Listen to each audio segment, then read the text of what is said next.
Alors, nous restons dans le domaine de la santé, puisque vous avez bien vu que cette année, un de nos 3 thèmes, c'est effectivement la santé, et plus particulièrement la santé des femmes, parce qu'effectivement, les questions de santé sont aussi une question de genre. Alors, je n'ai pas de modèle masculin à côté de moi, mais évidemment, vous voyez bien que du point de vue anatomique, on est sensiblement différents. Mais, aussi surprenant que ça puisse paraître, ça fait très peu longtemps qu'on commence à intégrer les spécificités du genre dans les questions de la santé pour arriver à un niveau de santé et l'égalité de santé. Aujourd'hui, nous avons 2 personnes que je vais accueillir dans une petite seconde, Carole Ménage et Anne-Marie Jonquière, qui se sont penchées avec l'aide de collaborateurs de nos entreprises du Cercle sur le sujet de la santé sur 2 principaux axes. Le premier qui est la santé au travail et le deuxième, la recherche et le développement. Je vous prie de les accueillir chaleureusement.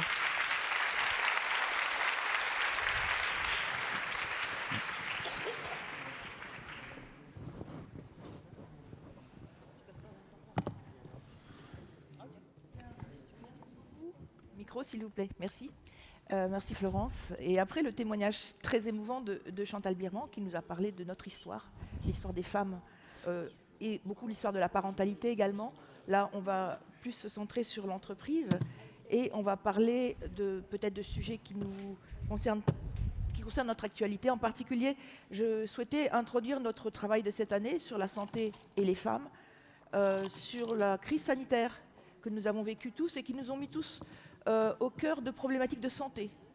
Quelque part, à partir de tout ce qu'on a entendu ces derniers mois sur la santé des uns et des autres, sur les problématiques de vaccins, sur les problématiques d'effets secondaires, on est tous devenus un petit peu biologistes, épidémiologistes. On a vraiment été confrontés à ces problématiques de santé et on a effectivement aussi beaucoup entendu parler de données sur la santé qui ont été extrêmement diffusées.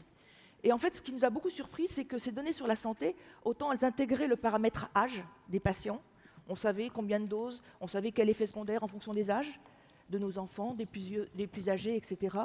Le paramètre sexe des patients, est-ce qu'un homme, est-ce une femme, on n'en a jamais vraiment beaucoup entendu parler. Pourtant, on sait, et les études le montrent, et on a beaucoup investigué sur ces sujets tous ensemble dans l'atelier, on sait qu'il y a des différences, en fait, en termes de santé entre les femmes et les hommes. Et on a voulu explorer ce sujet, effectivement, quelle différence entre les femmes et les hommes, que ça soit au niveau de la morphologie, au niveau de la biologie, au niveau des effets hormonaux. Il y a des différences en termes de santé. Où sont-elles ces différences? Et quel est le risque qu'on prend si on les oublie quand on parle de santé, et en particulier quand on parle de santé avec nos entreprises, puisque ça a été le sujet, en fait, de notre atelier.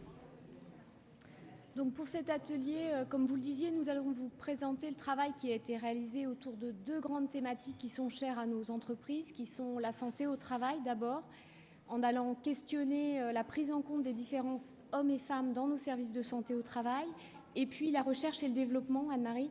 Oui, la recherche et le développement, qui est aussi un axe important, en tout cas pour certaines des entreprises Interrel, et ça a été l'occasion de travailler avec nos experts en recherche et développement pour les dispositifs médicaux ou dans le domaine de la santé, et on vous présentera justement leurs témoignages. Ils viendront sur scène également pour vous en parler.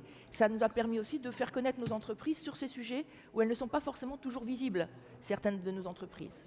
Voilà, donc bienvenue à la suite de notre atelier qui va nous occuper pendant à peu près 1 heure, 1 heure et demie, un peu moins. Et donc je demande à Sonia de nous rejoindre. Voilà l'atelier, en fait, vous voyez que différentes entreprises les membres de l'atelier sont représentés, tous très actifs, parfois à distance. Donc c'est la première année où on fait des ateliers à distance, ce qui n'est pas toujours facile en termes de coordination, mais finalement on y arrive. Merci Sonia de nous rejoindre. Et on va commencer justement par un quiz. Alors, ce que nous vous proposons pour ce quiz, c'est justement de vous faire réagir avec quelques questions sur la façon dont nous percevons aujourd'hui les hommes et les femmes dans le domaine de la santé et savoir nos propres réactions par rapport à ce questionnement-là. Donc, ça va être des questions à main levée. Désolé pour ceux qui sont en distanciel, ce sera un peu plus compliqué pour participer, mais on va vous proposer quelques questions. Pardon, c'est pas à main levée là. Là, on va être normalement, pour ces questions-là, on va être sur du numérique, du digital. Du digital. À vos téléphones. Avec vos téléphones, vous allez avoir une série de questions qui vont s'afficher sur votre téléphone et on va vous demander si c'est vrai ou si c'est faux.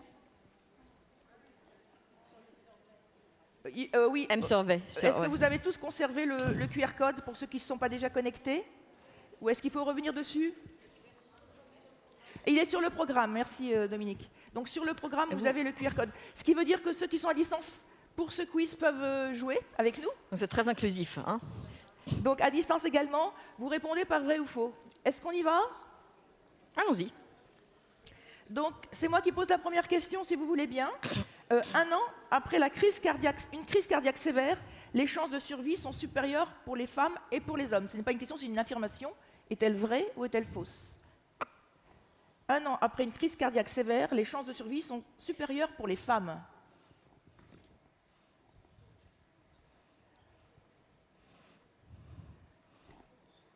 C'est faux. Bravo Merci la salle, pour ceux qui, bravo l'audience. Ouais. qui ont bien répondu. Effectivement, c'est faux. Nous avons retrouvé des études qui datent de quelques années en Allemagne, en particulier sur une grande quantité de patients qui venaient de subir une crise cardiaque sévère. Et on a vu que en fait, les femmes avaient, dans l'année qui suit cette crise cardiaque, avaient 1,5 fois plus de probabilité de décès que les hommes. Donc vraiment, les femmes meurent plus facilement, plus rapidement après une crise cardiaque pour des raisons qui sont des raisons essentiellement d'injonction sociale. On demande aux femmes d'être plus vite sur pied après une crise cardiaque qu'un homme, qui a plus le temps de la rémission. Donc c'est ce qui cause, en fait, l'étude a été faite en ce sens-là, et elle démontre qu'en fait, on est trop exigeant en termes de remise sur pied pour une femme qui a eu une attaque cardiaque sévère. Merci Anne-Marie. Deuxième question. Le vaccin contre le papillomavirus concerne aussi bien les femmes que les hommes. C'est vrai ou c'est faux?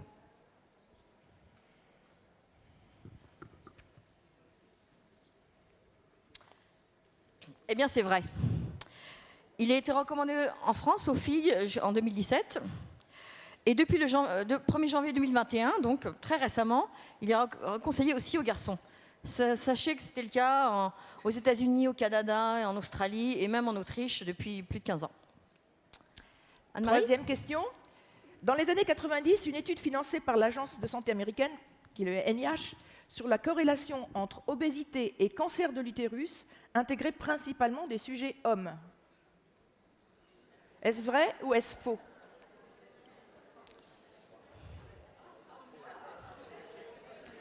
C'est mitigé. Hein. Vous êtes un peu partagé. C'est vrai que ça semble bizarre. Hein, eh bien, c'est vrai. C'est vrai. C'est vrai, c'est-à-dire que le NIH s'en est rendu compte après publication de l'étude. L'étude a été invalidée et aux États-Unis, ça a même donné lieu à une loi derrière dans les années 90 pour justement imposer aux entreprises qui faisaient ce genre d'études, avant mise sur le marché, imposer donc l'étude complète avec des populations mixtes et surtout dans ce cas-là avec des populations concernées par la prévalence. C'est hallucinant. Bon. Alors, question 4. En France, la loi autorise les entreprises à proposer des congés menstruels aux femmes dans leurs entreprises. La loi autorise les entreprises à proposer des congés menstruels aux femmes qui le souhaitent. C'est vrai ou c'est faux? Votez, madame, votez. À vos votes.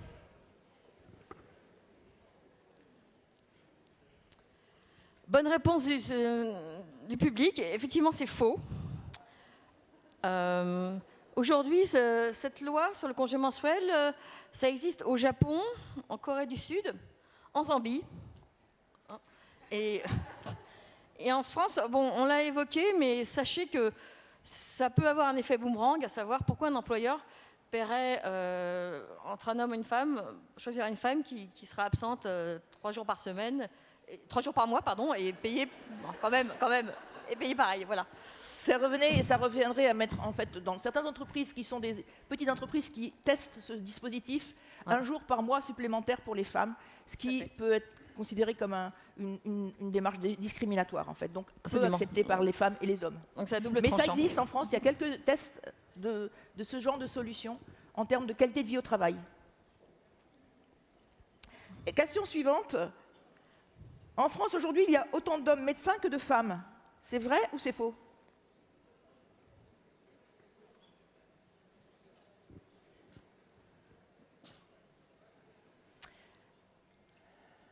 Ah ben là, vous avez tort, c'est vrai. C'est vrai, mais c'est très récent. C'est en 2021 qu'on a obtenu l'égalité en termes d'effectifs entre les médecins hommes et les médecins femmes. L'année dernière, quoi. L'année dernière. Ça y est, on y est. Donc c'est vrai.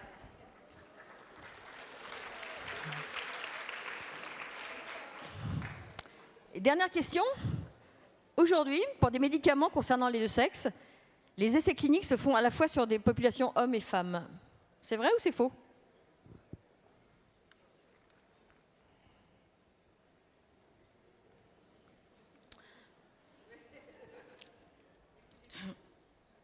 Eh bien, contrairement à ce que vous pensez, j'ai le regret de vous dire que c'est faux. Et un des exemples les plus emblématiques, c'est par exemple au début des années 90, quand on a testé les premiers médicaments contre le VIH, les premières thérapies, les populations, les échantillons, c'était exclusivement sur des hommes. Donc, quand vous pensez que la moitié des cas de VIH en Afrique, par exemple, sont des femmes, vous voyez les effets secondaires possibles qui n'avaient pas été anticipés. Merci. Donc effectivement, on ne fait pas systématiquement des essais cliniques à la fois sur les femmes et les hommes, même quand les médicaments concernent les deux. Merci pour votre participation. Merci.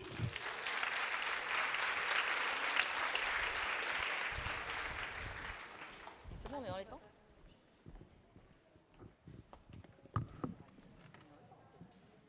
Vous n'entendez pas? Ah, ça y est. Parfait, merci. Je vous propose maintenant d'écouter le point de vue des experts au travers le témoignage du docteur Catherine Monpère, qui est médecin cardiologue à la Fédération française de cardiologie et coprésidente de la commission Cœur de Femmes, que nous avons interviewée pour le colloque.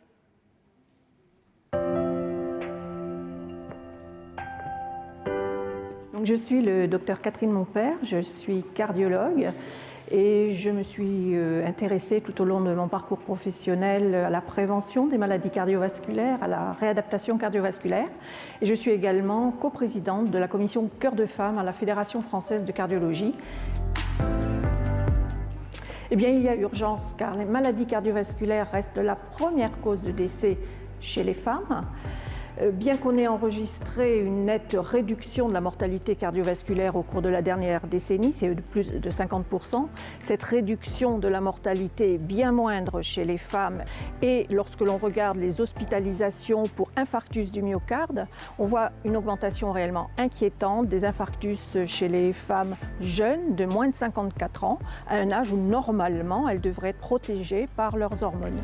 Comment expliquer cette surmortalité chez les femmes ? Les raisons en sont multiples.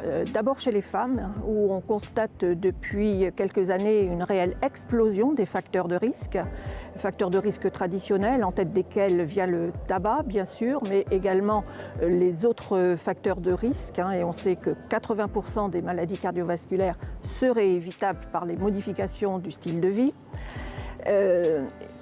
Sur risque également lié, j'allais dire, à des manifestations plus comportementales chez les femmes, ou lors de la survenue de manifestations évoquant par exemple un infarctus du myocarde, elles vont être plus lentes à appeler, ayant peur de déranger. Elles vont également mettre leur santé derrière leurs contraintes familiales ou professionnelles, tout cela expliquant un retard de prise en charge. Et puis également, il y a une sous-estimation du risque, particulièrement chez les femmes les plus jeunes qui ne se sentent pas concernées par les maladies cardiovasculaires. Concernant les professionnels de santé aussi, il y a des manquements, j'allais dire, dans la prise en charge. La formation initiale des médecins ne prend pas tellement en compte les spécificités cardiovasculaires de ces maladies.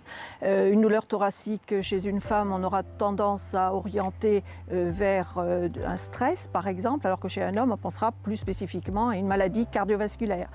Et tout cela fait que les femmes sont souvent tardivement hospitalisées, par exemple, pour un infarctus. Elles sont également sous-traitées, c'est-à-dire que lorsque l'on regarde les examens qui sont faits, coronarographie, revascularisation, le nombre est moindre que chez les hommes.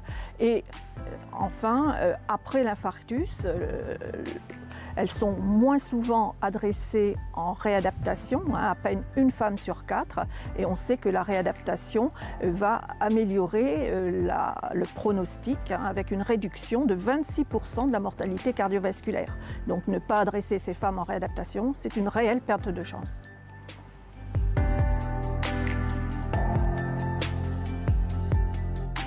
Alors les facteurs de risque sont effectivement différents. Alors différents d'abord en ce qui concerne les facteurs de risque dits traditionnels. Par exemple, à tabagisme égal, vous allez avoir un surrisque de maladies cardiovasculaires chez les femmes de 25%. Il est intéressant de noter également que lorsqu'une femme est hospitalisée pour un infarctus et qu'elle a moins de 40 ans, c'est que c'est une fumeuse dans 80 à 90% des cas. Donc tabac, bien sûr.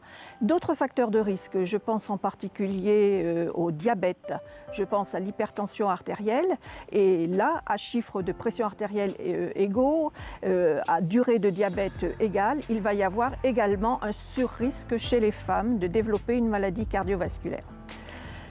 Il est important de noter également qu'à côté de ces facteurs de risque traditionnels, donc qui sont les mêmes que chez les hommes, il va y avoir des facteurs de risque qu'on appelle spécifiques, qui sont encore mal connus et qui ont trait à l'imprégnation hormonale aux différents âges de la vie des femmes.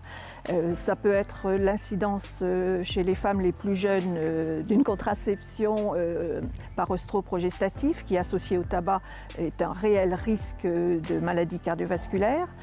Ça peut être également lors de la grossesse chez les femmes. Certaines grossesses peuvent être pathologiques, compliquées d'une hypertension, d'une prééclampsie, d'un diabète gestationnel. Alors, au cours de la grossesse et jusqu'à l'accouchement, ces femmes sont bien suivies, bien sûr, mais on oublie que ce sont des marqueurs de risque majeurs de développer dans les années qui viennent et assez vite une maladie cardiovasculaire, et cela doit induire bien sûr une prévention spécifique chez ces femmes.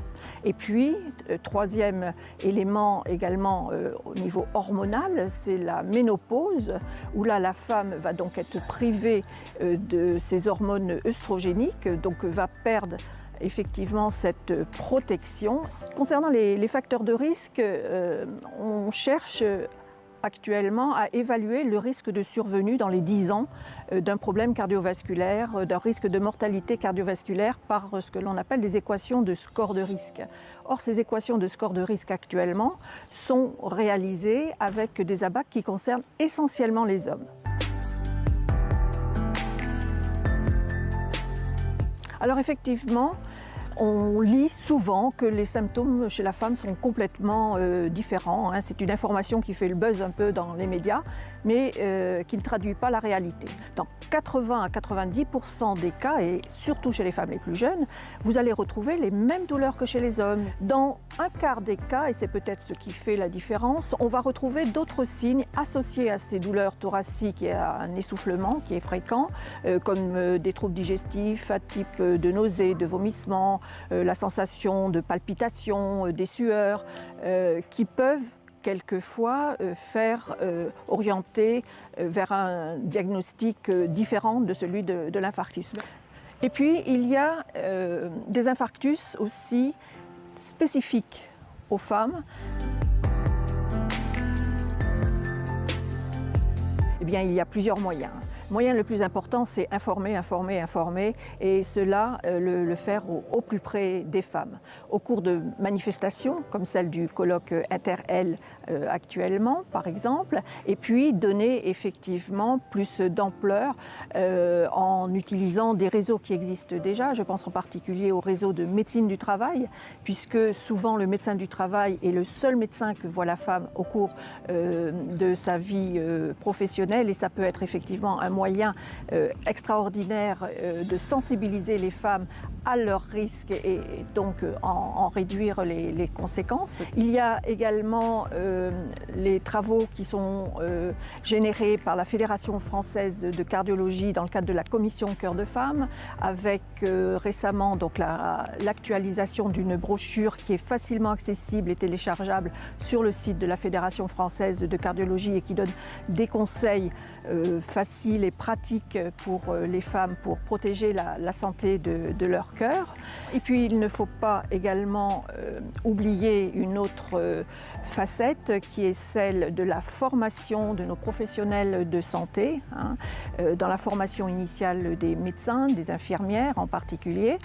Et également, j'allais dire au-delà, c'est favoriser tout ce qui peut être les travaux de recherche, car actuellement, très peu de femmes sont incluses dans les recherches et cela aboutit effectivement à des préconisations qui concernent essentiellement les hommes, mais qui sont appliquées aux femmes et quelquefois à mauvais escient.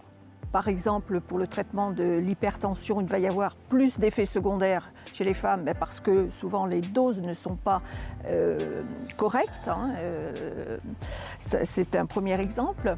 Et puis, il faut également, pour nos collègues médecins, femmes, les inciter également à diriger le plus possible des études de recherche. Et on s'est aperçu que lorsque c'était les femmes qui dirigeaient ces recherches, eh bien, il y avait plus de patientes femmes inclus dans ces études. Donc on a encore beaucoup de travail à faire, un travail qui est passionnant, un travail de recherche, un travail d'information.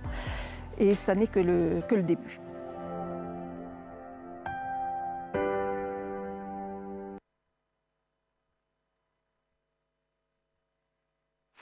Merci.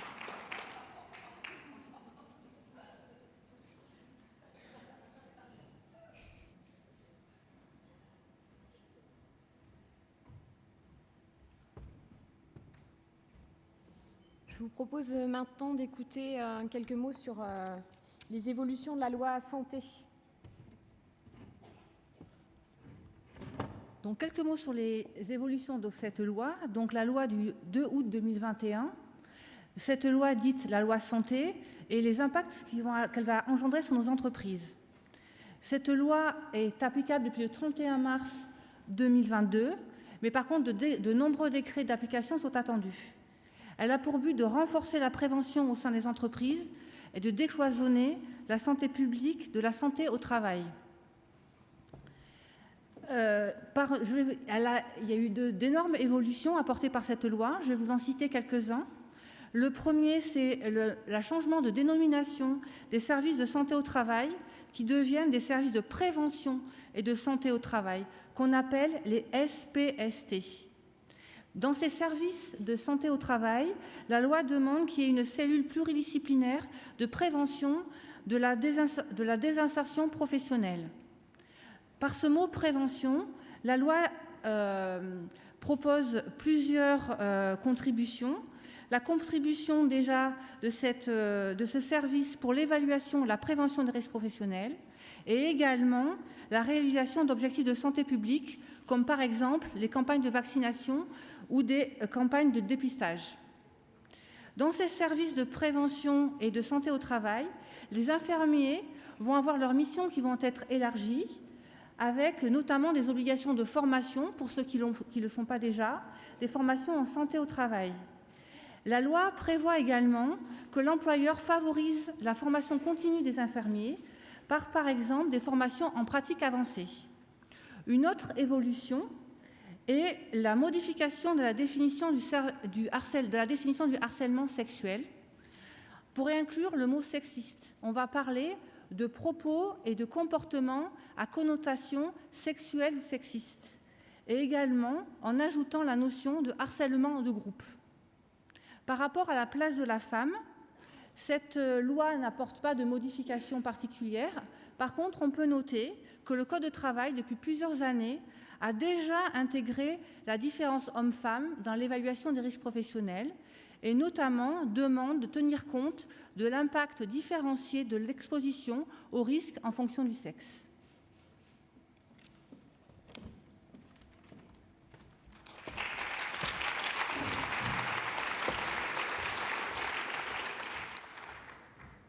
Alors, pour réaliser le travail de cet atelier, Laurie me rejoint pour qu'on vous présente maintenant la parole de nos métiers de la santé. C'est-à-dire qu'en fait, après avoir rencontré le docteur Catherine Montpère, qui nous a donné un certain nombre de conseils pour mettre en place de nouvelles actions au sein de nos entreprises, on a souhaité faire un état des lieux pour savoir ce qu'il en était dans nos services de santé.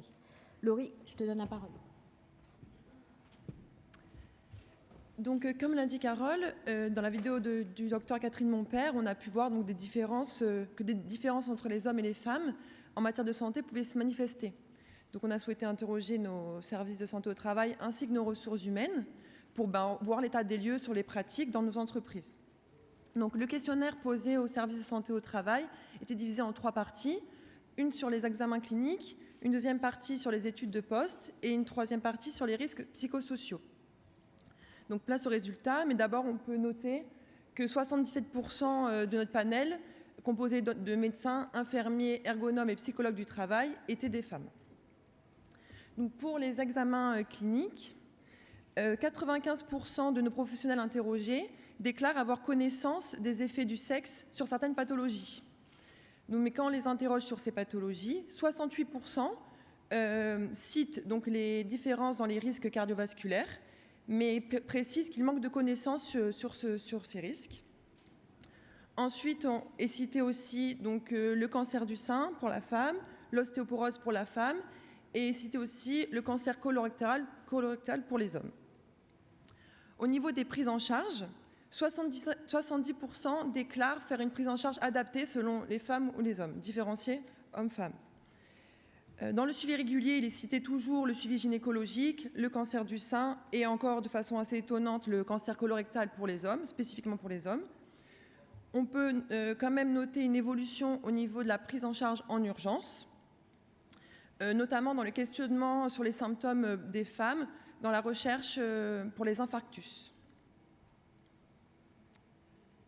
Au niveau des études de poste, donc là on tombe à 44%, le chiffre donc, des professionnels de santé qui déclarent prendre en compte les différences hommes-femmes dans les études de poste. Pourtant, on sait que les standards dans nos entreprises sont basés sur des gabarits moyens des hommes, ce qui pénaliserait statistiquement davantage les femmes. Donc l'adaptation au poste de travail est indispensable pour les femmes et par extension bénéficierait aussi aux hommes, parce que comme vous le savez, il y a aussi des hommes petits. Donc voilà. Donc en fait, l'enjeu des études de poste est surtout la véritable inclusion. Plus globalement, ce qui ressort de cette étude, c'est des conditions en fait, de travail différenciées hommes-femmes. Donc les femmes et les hommes ne sont pas assignés exactement aux mêmes tâches. Les hommes et les femmes n'ont pas non plus le même temps de travail. Donc par exemple, plus de femmes bénéficient du temps partiel. Et les opportunités d'évolution dans les carrières non plus ne sont pas les mêmes. Voilà. Donc maintenant, on passe aux risques psychosociaux. Donc je laisse la parole à Carole. Attends, je vais essayer de reprendre tes feuilles pour pouvoir... Hop, merci beaucoup. Hop, tu as passé le slide, super. Donc globalement, ce qu'on a vu quand on est allé questionner les risques psychosociaux et nos médecins du travail et nos équipes de santé au travail, c'est globalement, il n'y a pas d'analyse statistique différenciée hommes-femmes sur le sujet des risques psychosociaux. Donc, par contre, ce qu'ils nous ont dit tous, globalement, c'est qu'ils notent que les femmes consultent plus ou sont plus souvent orientées chez un psychiatre ou chez un psychologue que les hommes. 2 explications différentes nous ont été données. Certains nous ont dit que c'est parce que les femmes s'expriment plus facilement. Donc, c'est pour cette raison qu'elles vont plus facilement consulter. Et puis d'autres nous ont dit qu'il est possible, voire probable, que les femmes soient plus exposées aux risques psychosociaux. Et en particulier, ce qui ressort, c'est la problématique de la charge mentale, donc avec toujours l'histoire de la double journée. Il nous disait que même si avec les nouvelles générations, ça tend de plus en plus à s'égaliser, cette charge, malgré tout, la charge mentale reste toujours essentiellement pour la femme. Ensuite, ils nous ont parlé des problématiques qui sont liées au harcèlement et qui, là encore, sont plus souvent exprimées chez les femmes dans les entreprises que chez les hommes. Donc, on a entendu parler de paternalisme, de remarques sexistes et aussi de sentiments d'insécurité qui seraient plus souvent exprimés par les femmes que par les hommes. Enfin, les femmes remontent des difficultés concernant la gestion de la maternité et la gestion du temps de travail. Donc, il semblerait que, effectivement, on voit un décrochage des carrières plus chez les femmes lié à la maternité et à la problématique du temps de travail, et le plus souvent après la naissance du deuxième enfant. Et enfin, et là c'est plutôt ce qui a été remonté au cours de la crise Covid, ils ont été nombreux à nous exprimer qu'ils ont vu un nombre important de remontées qui concernaient les violences intrafamiliales, avec les violences conjugales, mais aussi les violences des enfants à l'égard de leur mère. Hop. Alors, excusez-moi. Bon, un petit bug. Je voulais passer au slide suivant et je n'y arrive pas.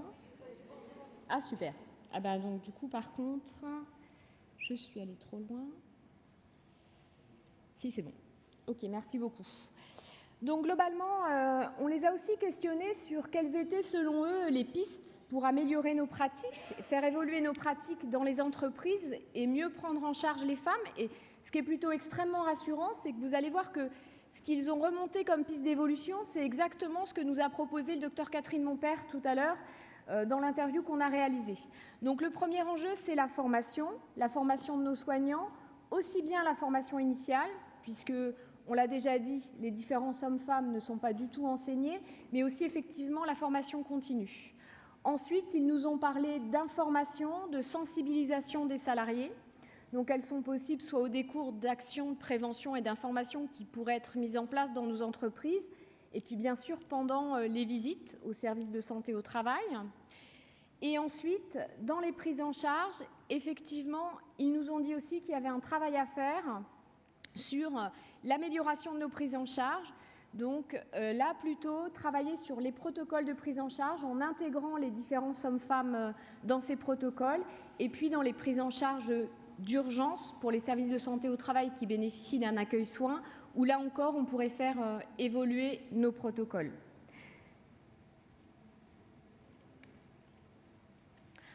Enfin, Laurie vous le disait tout à l'heure, donc on a aussi questionné nos RH pour avoir leur avis sur la prise en compte des différences hommes-femmes dans les entreprises. Donc ce que nous ont dit nos RH, c'est qu'il y avait là, par contre, des statistiques différenciées hommes-femmes, sur les arrêts de travail par exemple, sur les maladies, mais qu'elles n'étaient aujourd'hui pas du tout exploitées. Par contre, grand nombre de nos entreprises mettent en place des actions pour améliorer la qualité de vie au travail, donc aussi bien dans le domaine de la santé et du bien-être. Alors c'est très variable, on a entendu parler de sport, d'ostéopathie, de diététicienne, enfin de nombreux domaines que, effectivement, dans le domaine des risques psychosociaux, avec la qualité de vie au travail, où là on entend parler de congé paternité, d'accord télétravail, de dons de jours de congé, de journées enfants malades. Et là, ce qui est très drôle sur les journées enfants malades, ce qui nous a été remonté, c'est que par contre, les enfants des hommes doivent être moins souvent malades que les enfants des femmes, parce qu'eux ne les prennent pas.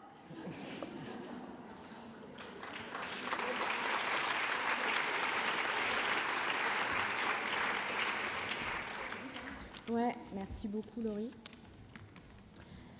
Donc, pour poursuivre le travail de cet atelier, je vous propose maintenant d'accueillir nos équipes santé, donc les équipes santé de nos entreprises, qui vont répondre à nos questions concernant leurs pratiques et puis surtout les projets d'évolution dont on a parlé tous ensemble. Donc, si vous voulez monter.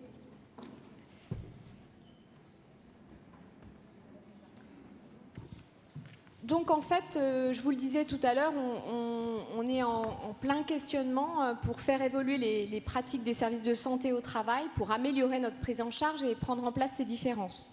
Donc je vais commencer par Delphine, qui est médecin du travail chez Orano. Donc Delphine, lorsqu'on a préparé ce colloque, tu m'as parlé de ton souhait de faire évoquer tes pratiques professionnelles pour mieux prendre en compte le risque cardiovasculaire chez les femmes. Est-ce que tu peux nous en dire quelques mots ?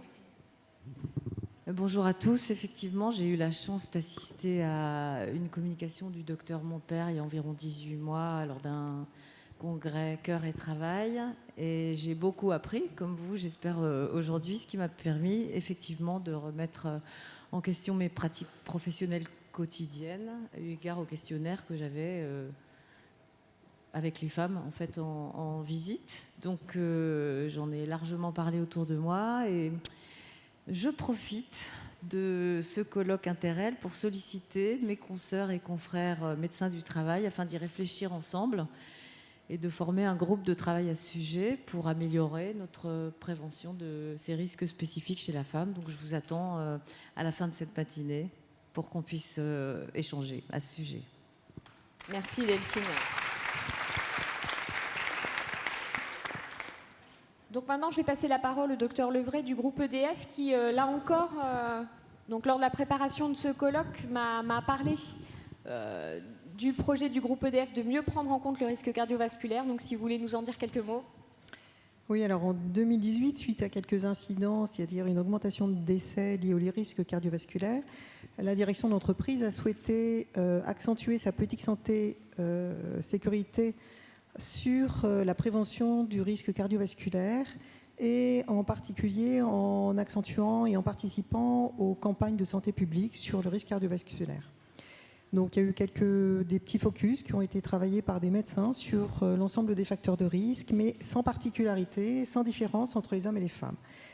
Néanmoins, voilà, le médecin du travail, lui, est obligé de tenir compte de l'évolution des études scientifiques, comme on vient de le voir ce matin, qui commencent déjà depuis quelques années à se préciser sur justement les risques cardiovasculaires et les femmes, et en même temps de tenir compte des risques professionnels auxquels sont exposés les salariés.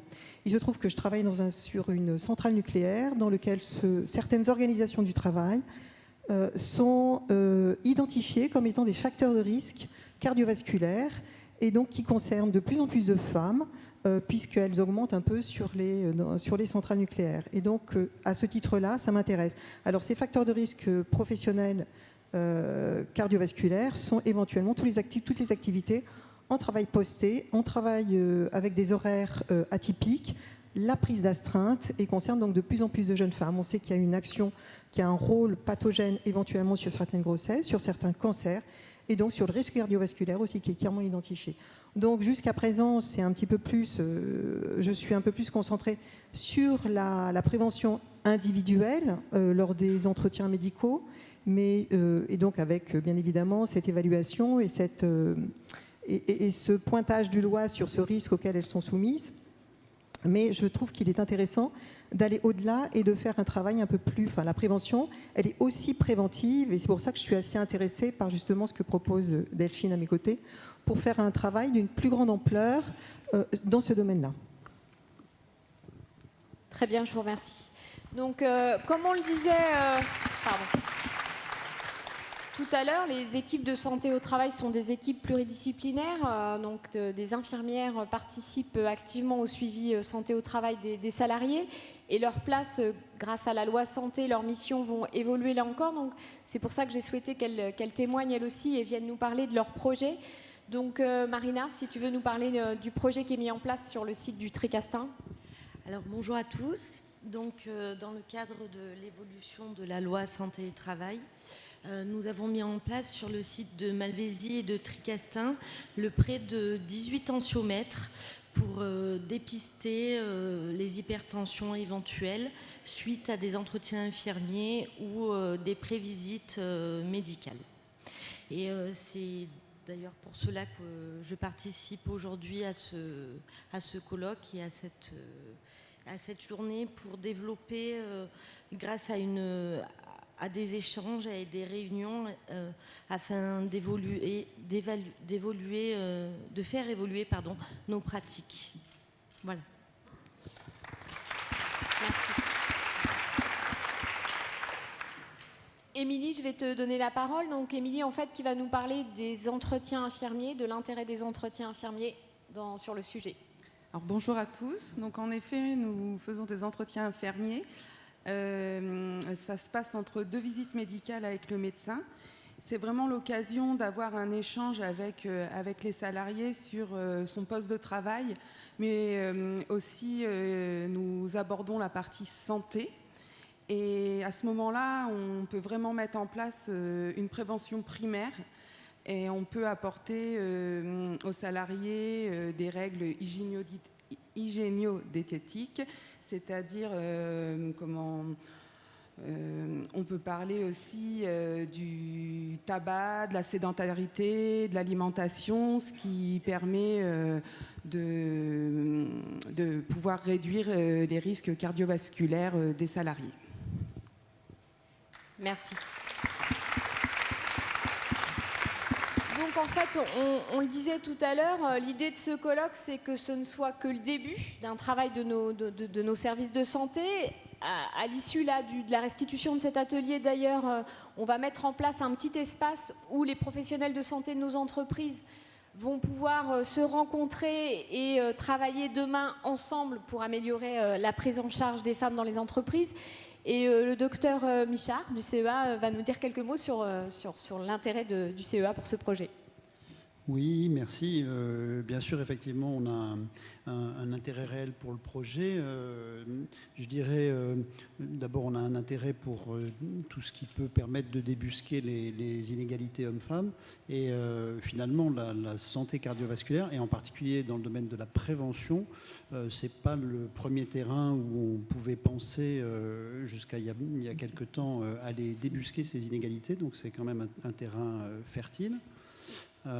Ça nous intéresse aussi beaucoup, bien sûr, parce que ça rejoint la pratique ancienne qui était déjà la nôtre de se préoccuper de la santé d'un point de vue global et pas exclusivement sur le plan professionnel. Et donc on cherchait à avoir une vision globale de la santé des salariés, hommes et femmes. Et donc cette prévention cardiovasculaire, il faut qu'on l'affine du mieux possible. C'est intéressant aussi dans la conjoncture parce que ça a été souligné par une collègue. Il y a une nouvelle loi qui date de l'année dernière qui élargit le champ d'action de nos services en allant vers la santé publique et pas seulement la santé au travail au sens strict. Et donc dans la prévention cardiovasculaire, on est bien aussi dans la santé publique. C'est intéressant aussi parce que c'est un champ d'investissement supplémentaires possibles pour nos collègues infirmières et infirmiers, dont le rôle est augmenté et élargi par cette nouvelle loi. Donc voilà, on va s'atteler à de nouveaux projets. Plusieurs centres sont intéressés, vont mettre cette prévention cardiovasculaire, en particulier pour les femmes, au cœur de leur projet dès l'année prochaine. Et donc on a bien l'espoir, je ne suis pas tout seul du CEA, des équipes médicales et infirmières dans la salle, et on a l'espoir de repartir avec plein d'informations et de motivation pour travailler sur le sujet. Voilà. Merci beaucoup. Donc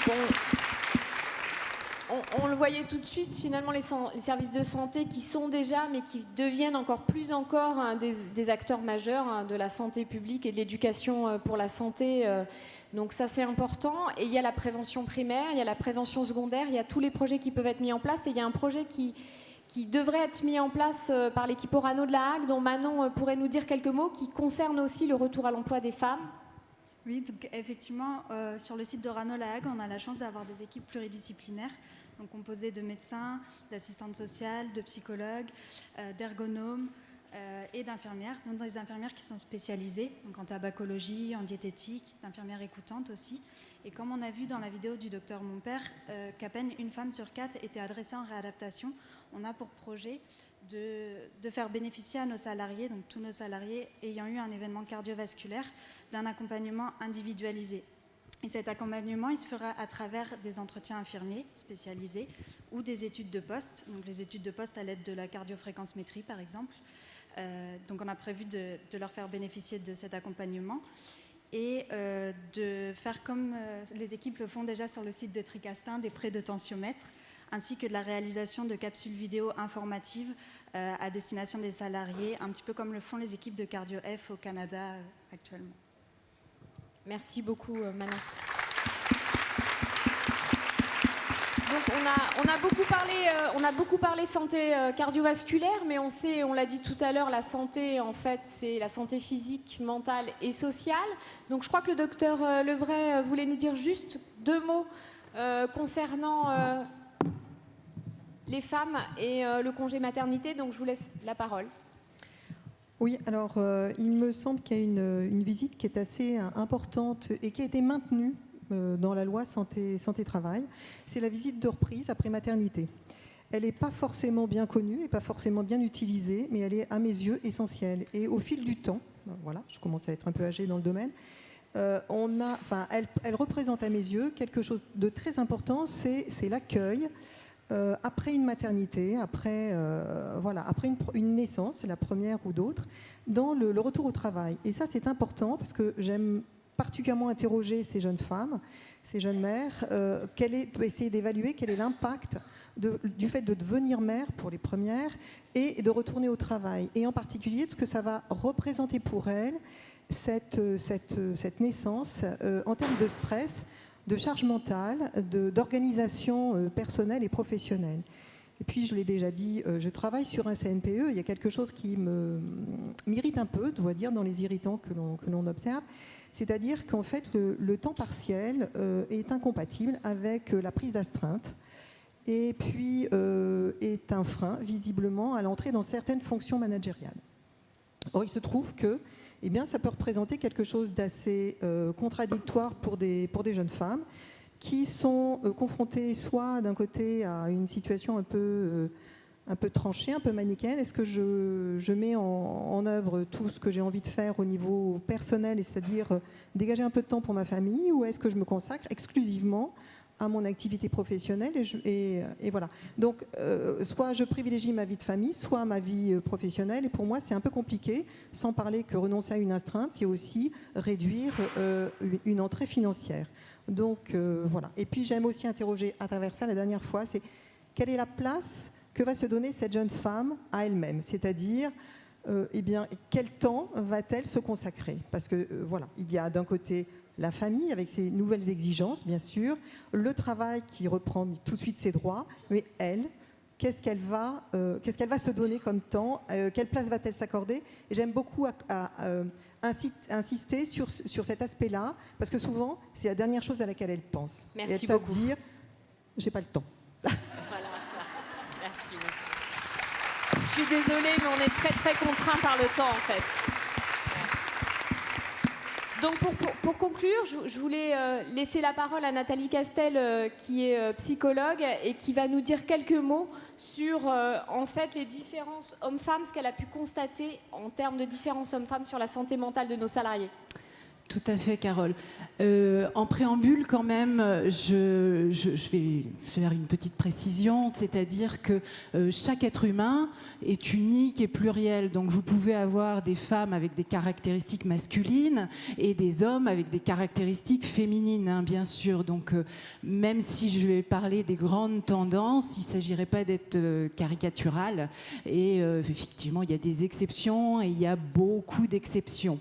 Mais effectivement, on se rend compte qu'il y a des différences. Par exemple, dans le qui consulte, Carole en parlait, dans une patientèle de ville, vous allez vous retrouver avec 75% de femmes pour 25% d'hommes. Et si on regarde les chiffres chez les adolescents, c'est encore pire, puisqu'on a 9 adolescentes pour 1 adolescent. Donc du coup, la question qu'on pourrait se poser, c'est est-ce que finalement, ce n'est pas les femmes qui ont beaucoup de problèmes psy, à votre avis ? Alors, en fait, je vais répondre pour vous, non. Hein. Les femmes et les hommes ont autant de problèmes psy. En revanche, ils vont avoir une façon d'exprimer leur mal-être qui va être assez différente. On le voit bien d'ailleurs dans les maladies. Hein, en termes de surreprésentation, les femmes sont surreprésentées par rapport à la dépression, les troubles anxieux, les troubles de la sexualité, les troubles du comportement alimentaire. Et pour les hommes, on va avoir beaucoup plus d'hommes qui vont avoir des addictions à des substances, notamment l'alcool, les conduites impulsives, et puis ce qu'on remarque aussi, c'est qu'ils se suicident davantage que les femmes. Donc effectivement, on voit bien qu'il y a ces différences. Hein. En santé mentale, ce qui va beaucoup nous interroger, c'est les émotions négatives qu'on va avoir, donc peur, tristesse, colère, culpabilité, honte, sentiment d'impuissance. Et donc ça va créer des difficultés et ça va beaucoup créer aussi de rumination par rapport à toutes ces émotions. Et là, on va retrouver une égalité des hommes et des femmes, c'est-à-dire que tous, on n'aime pas les émotions négatives et on est très mal à l'aise avec ça. Alors, par contre, là où on va encore retrouver des différences, c'est dans les attitudes des femmes et des hommes vis-à-vis de ces émotions négatives. Les femmes vont, là aussi, Carole, tu l'as souligné, hein, les femmes, elles ont plus de facilité en fait à identifier leurs émotions négatives et plus de facilité à les verbaliser. Alors que les hommes, eux, sont beaucoup moins conscients de leurs émotions négatives et ils vont être plutôt dans la recherche active de les éviter. Donc, à nouveau, des différences. Et pourtant... Nathalie, pardonne-moi, oui. on me fait signe, je suis vraiment confuse. Très bien. Donc, ce que je vous propose, c'est éventuellement de poursuivre l'échange avec les équipes de santé pendant la pause. Nous allons pouvoir poursuivre ensemble l'échange, tous ensemble, pour voir ce que nous pourrons mettre en œuvre demain. Par contre, je tenais absolument à laisser donc Madame Vauduit, qui représente la Fédération française de cardiologie et qui s'est déplacée pour nous rencontrer aujourd'hui, dire juste un mot pour conclure cette table ronde. Et puis, ce que je vous propose, c'est de pouvoir échanger après la pause. Je suis désolée. Merci, Nathalie.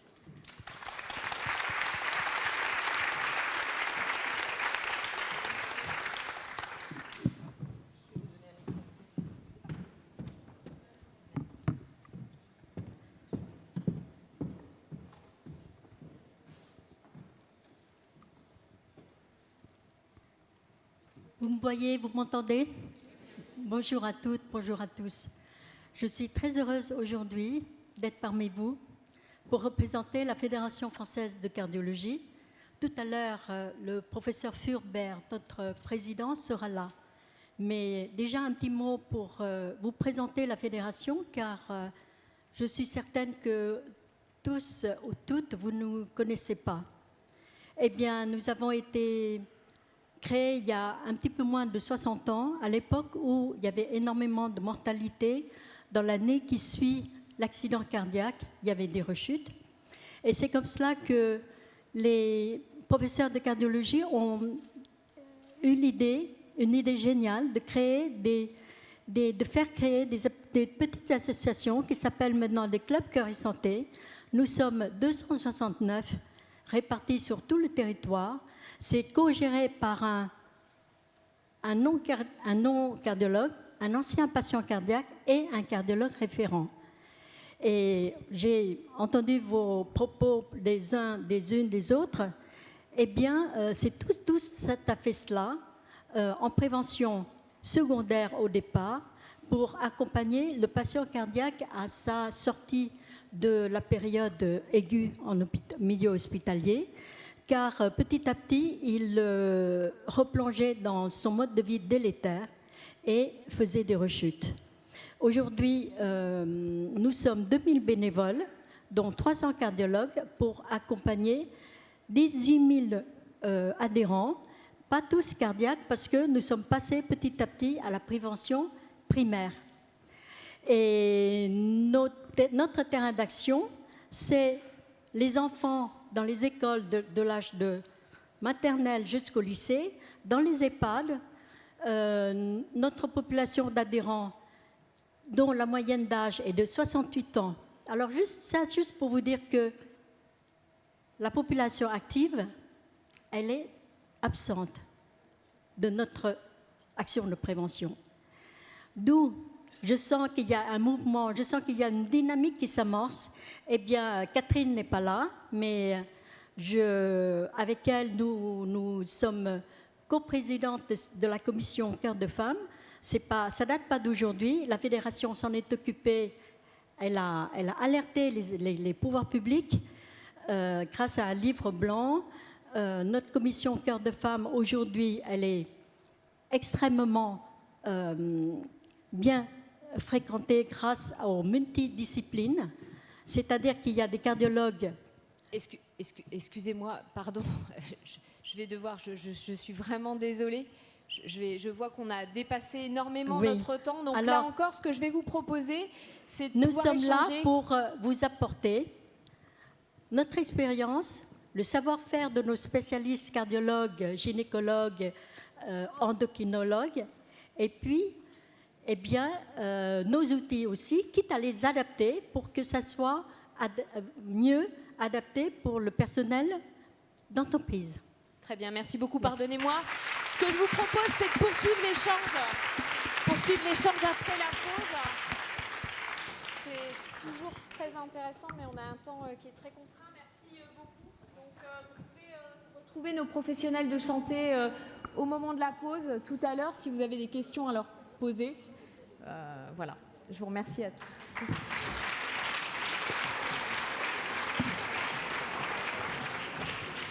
Et maintenant, je vous propose un petit peu de légèreté après ce sujet intéressant qui concerne les femmes.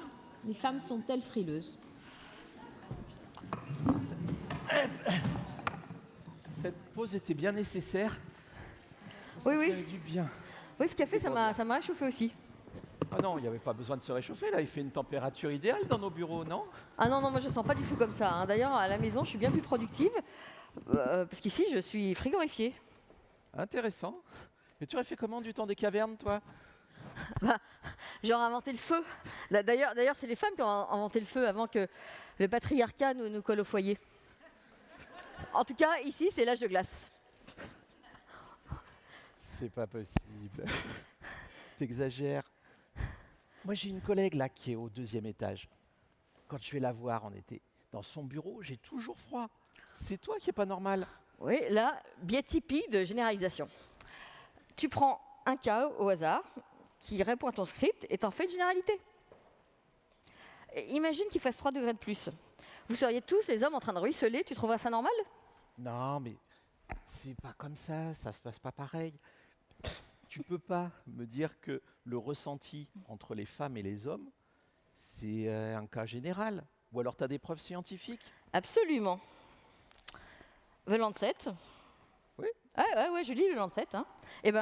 J'ai lu l'autre jour que justement, c'est une étude à ce sujet, notre métabolisme, il est plus lent. Donc on a besoin de 3 degrés de plus pour nous sentir à l'aise comme vous.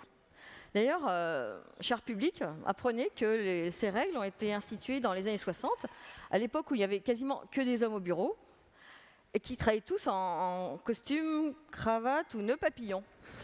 Voilà. Donc, si tu veux voir l'étude? Oui, je veux bien. Je te laisse. Éduque-toi. D'accord.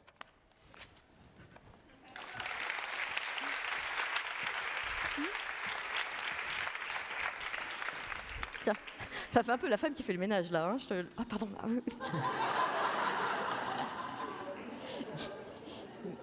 Merci à tous les deux. Nous allons maintenant écouter le témoignage de nos dirigeants que j'invite à monter sur scène, avec qui nous allons échanger sur la qualité de vie au travail, les risques psychosociaux au sein de nos entreprises.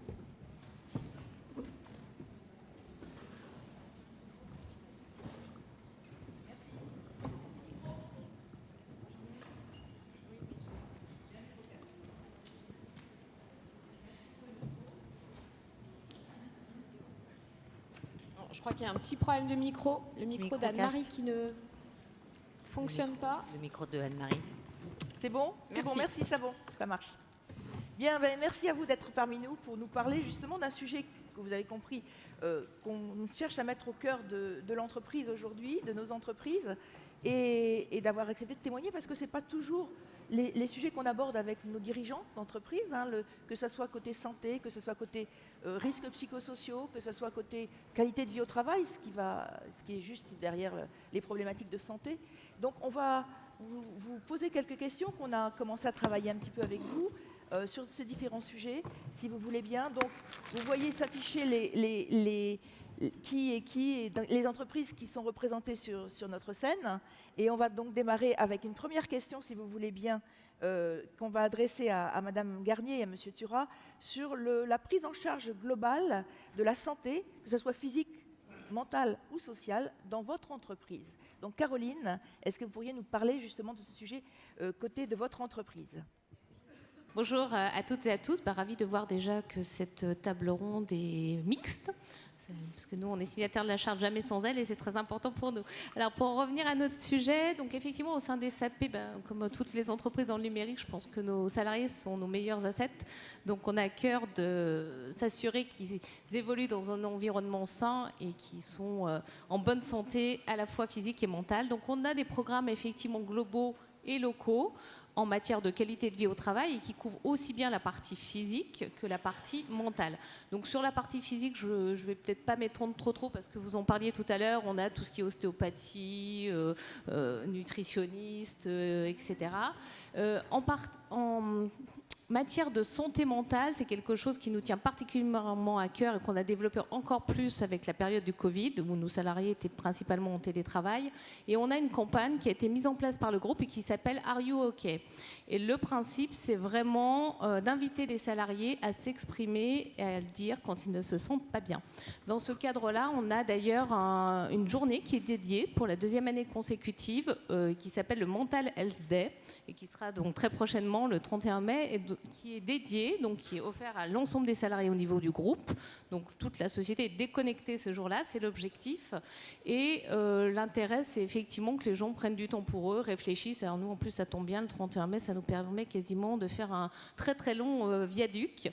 Nous avons également des salariés qui sont formés par le groupe en mindfulness, donc on appelle ça la pleine conscience en français, et qui donnent des cours à leurs collègues en fait, donc qui se mettent à disposition de leurs collègues. Donc ça, ce sont au-delà des chartes de déconnexion que l'on a comme beaucoup d'entreprises, des choses que l'on met en place sur la partie santé mentale. Et juste un dernier mot peut-être sur le fait que l'on corrèle directement au sein de SAP un KPI du coup de la santé. Donc on mesure au travers d'une dizaine de questions posées chaque année à nos collaborateurs sur la santé. On corrèle directement en impact financier sur notre performance économique. Donc un point supplémentaire de santé, par exemple, si on a 84% et que l'année suivante, on a 85% de salariés qui répondent qu'ils sont en bonne santé physique et mentale, on traduit ça directement en 10 millions. Un point, c'est 10 millions de performances économiques, de bénéfices d'exploitation, ce qui parlera à Valérie. Merci beaucoup, Caroline. Merci. Philippe, côté Orano. Bonjour à toutes et à tous et merci pour cette table ronde, je dirais, et le travail qui a été fait sur le thème de la santé. Comme vous dites, c'est une première et c'est la première fois qu'on nous intéresse, ce sujet est abordé. Et je pense qu'il y a d'autant plus d'actualité avec la loi santé, prévention santé au travail, j'insiste bien, qui a été votée le 2 août 2021 et qui est applicable depuis quelques semaines, même si on attend encore quelques décrets pour la mettre en œuvre. Donc je pense que le côté global est très important. Donc on a au niveau d'Arano depuis 2012 un service santé groupe autonome, donc ce qui permet à tous les salariés de bénéficier du service santé. Donc à ce jour, ça peut être 80%. Et on aborde les deux sujets, que ce soit la santé physique et la sécurité physique, c'est vrai qui est plus commun, mais aussi le volet mental, même si le thème mental des fois un peu surprend, le Code du travail l'utilise, donc je le réutilise, et c'est tout ce qui touche notamment la prévention des risques psychosociaux. Et je pense que le CSE Group date de 2012 et notre politique de prévention des RPS date à peu près d'un peu plus de 10 ans. Donc, et on travaille sur les 3 domaines que sont le primaire, le secondaire et le tertiaire. Et en complément du service santé groupe, des équipes santé, on a sur tous nos sites, et avant on a vu Nathalie qui est salariée Orano, qui est psychologue du travail, mais sur tous nos sites, nous avons à peu près une douzaine de consultants écoutants qui font des vacations à la demande des salariés pour permettre au personnel d'être écouté. Et avec un point qui a été cité, c'est le côté homme-femme. Globalement, au niveau du groupe, on a à peu près 25% de femmes dans nos effectifs et 75% d'hommes, ce qui fait 100%, et on a à peu près 40% de femmes qui consultent. Alors j'aurais une vue un peu différente, je ne dirais pas que c'est peut-être les femmes qui consultent plus, j'ai plutôt c'est les hommes qui ont peur d'aller consulter. Parce que je suis homme, donc si je suis un mec, je m'excuse du terme, je ne vais pas aller m'abaisser à faire du psychotage comme le font les femmes. Je suis direct dans mon propos, mais je pense que c'est plutôt les hommes qui n'osent pas les consulter que les femmes qui vont trop consulter. Deuxième élément, des actions qui ont été mises en place, c'est le télétravail. Ça remonte à peu près à un peu plus de 10 ans, mais c'est vrai que le confinement a poussé à télétravailler. Et on voit aussi qu'avant qu'on ait le confinement, on avait à peu près deux fois plus de femmes qui télétravaillait que d'hommes.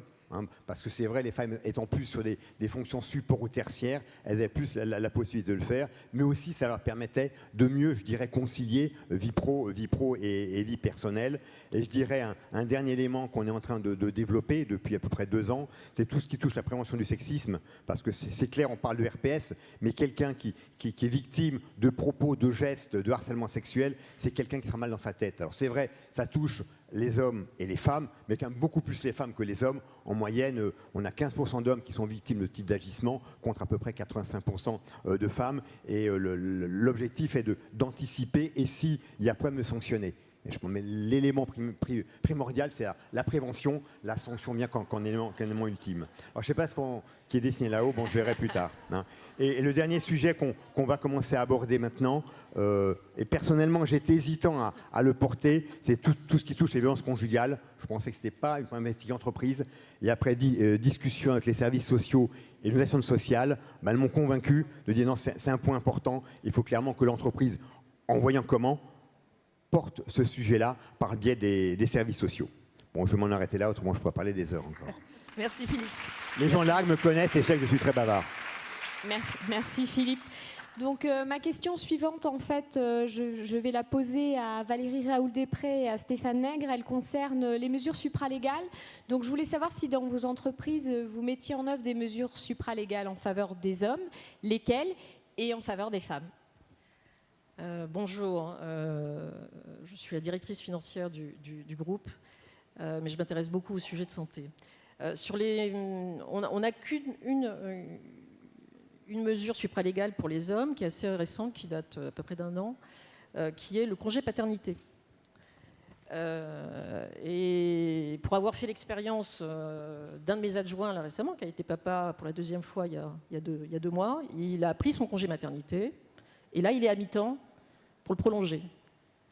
Et en fait, on s'aperçoit que c'est bien pour les hommes, et Chantal, merci de nous avoir rappelé les premières expériences de la parentalité pour les femmes et pour les hommes. Et moi, j'ai revécu mes accouchements et j'ai revécu les premiers jours post-naissance avec mon conjoint, avec le père de mes filles. Et en fait, on s'aperçoit évidemment que c'est très bien pour le père, pour l'enfant, mais que c'est une victoire sociale pour les mères. Je peux vous dire que j'ai des discussions assez intéressantes là, avec mon adjoint qui me dit il y a 1 mois, pour le congé maternité, j'ai fait le deal de m'occuper des nuits. Et puis là, il est à mi-temps, il a décidé de venir le matin pour s'occuper. Il me dit, il fait pas. Et je lui dis, il fait ses nuits? Non, il ne fait pas ses nuits. Et il m'a dit, je me rends compte en fait du poids que la mère porte. Et il est ravi, et je suis ravie d'entendre ce type de discours. C'est anecdotique, mais c'est profond. Pousser les congés paternité, ça va servir la famille et les femmes en premier. Merci.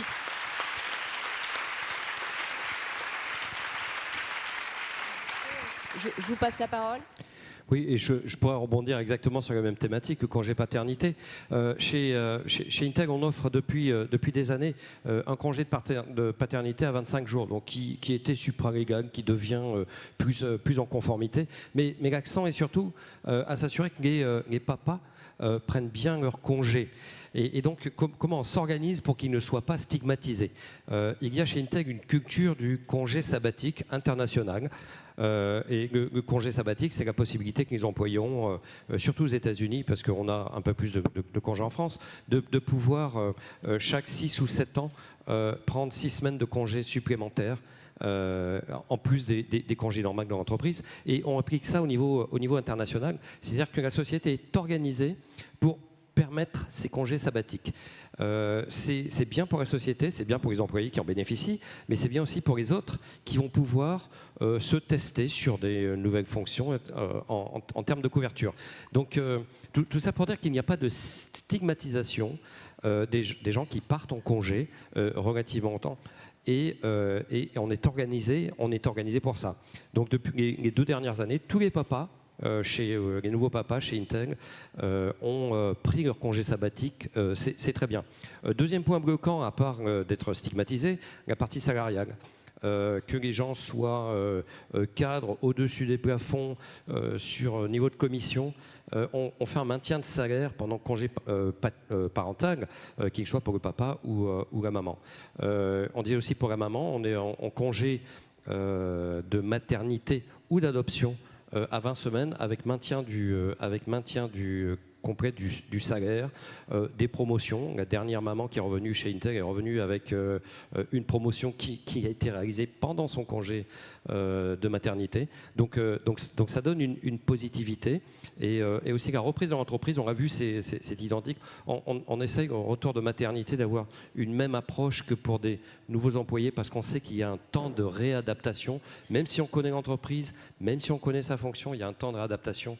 Et il faut donner ce temps-là aux nouvelles mamans. Merci beaucoup. Merci.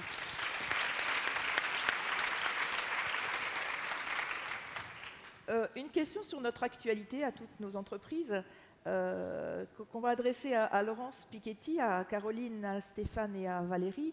C'est une question qui concerne les enseignements de la crise sanitaire en termes d'organisation du travail. Est-ce que vous avez pu justement voir des évolutions?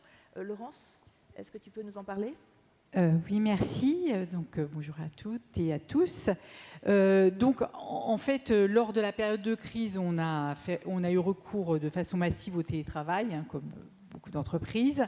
Donc, on a conduit 2 baromètres d'opinion qui sont plutôt des baromètres pour le ressenti des salariés à l'issue de ces périodes. Donc, on a conduit un en juin 2020 et un en septembre 2021. Donc, effectivement, c'était très positif parce qu'on a maintenu tous les avantages des salariés pendant ces périodes. Mais on a posé des questions spécifiques sur le télétravail. Et en fait, il a été plébiscité à la fois par les hommes et par les femmes. On ne voit pas de différence dans les réponses. Les réponses des femmes sont 2 points supérieurs, donc c'est pas significatif. Mais sur le bon équilibre vie professionnelle, vie personnelle, c'est à 80% positif. Le télétravail est vu comme étant positif et j'y reviendrai après dans la question suivante sur les évolutions de nos accords QVT justement et en particulier sur la partie télétravail. Et je rebondis sur un sujet qui a été évoqué à plusieurs reprises dans la matinée. Donc nous, depuis l'accord QVT de 2019, on fait appel à un cabinet de psychologues et on adresse les personnels, enfin les SST adressent les personnels qui sont en souffrance au travail à ce cabinet de psychologues.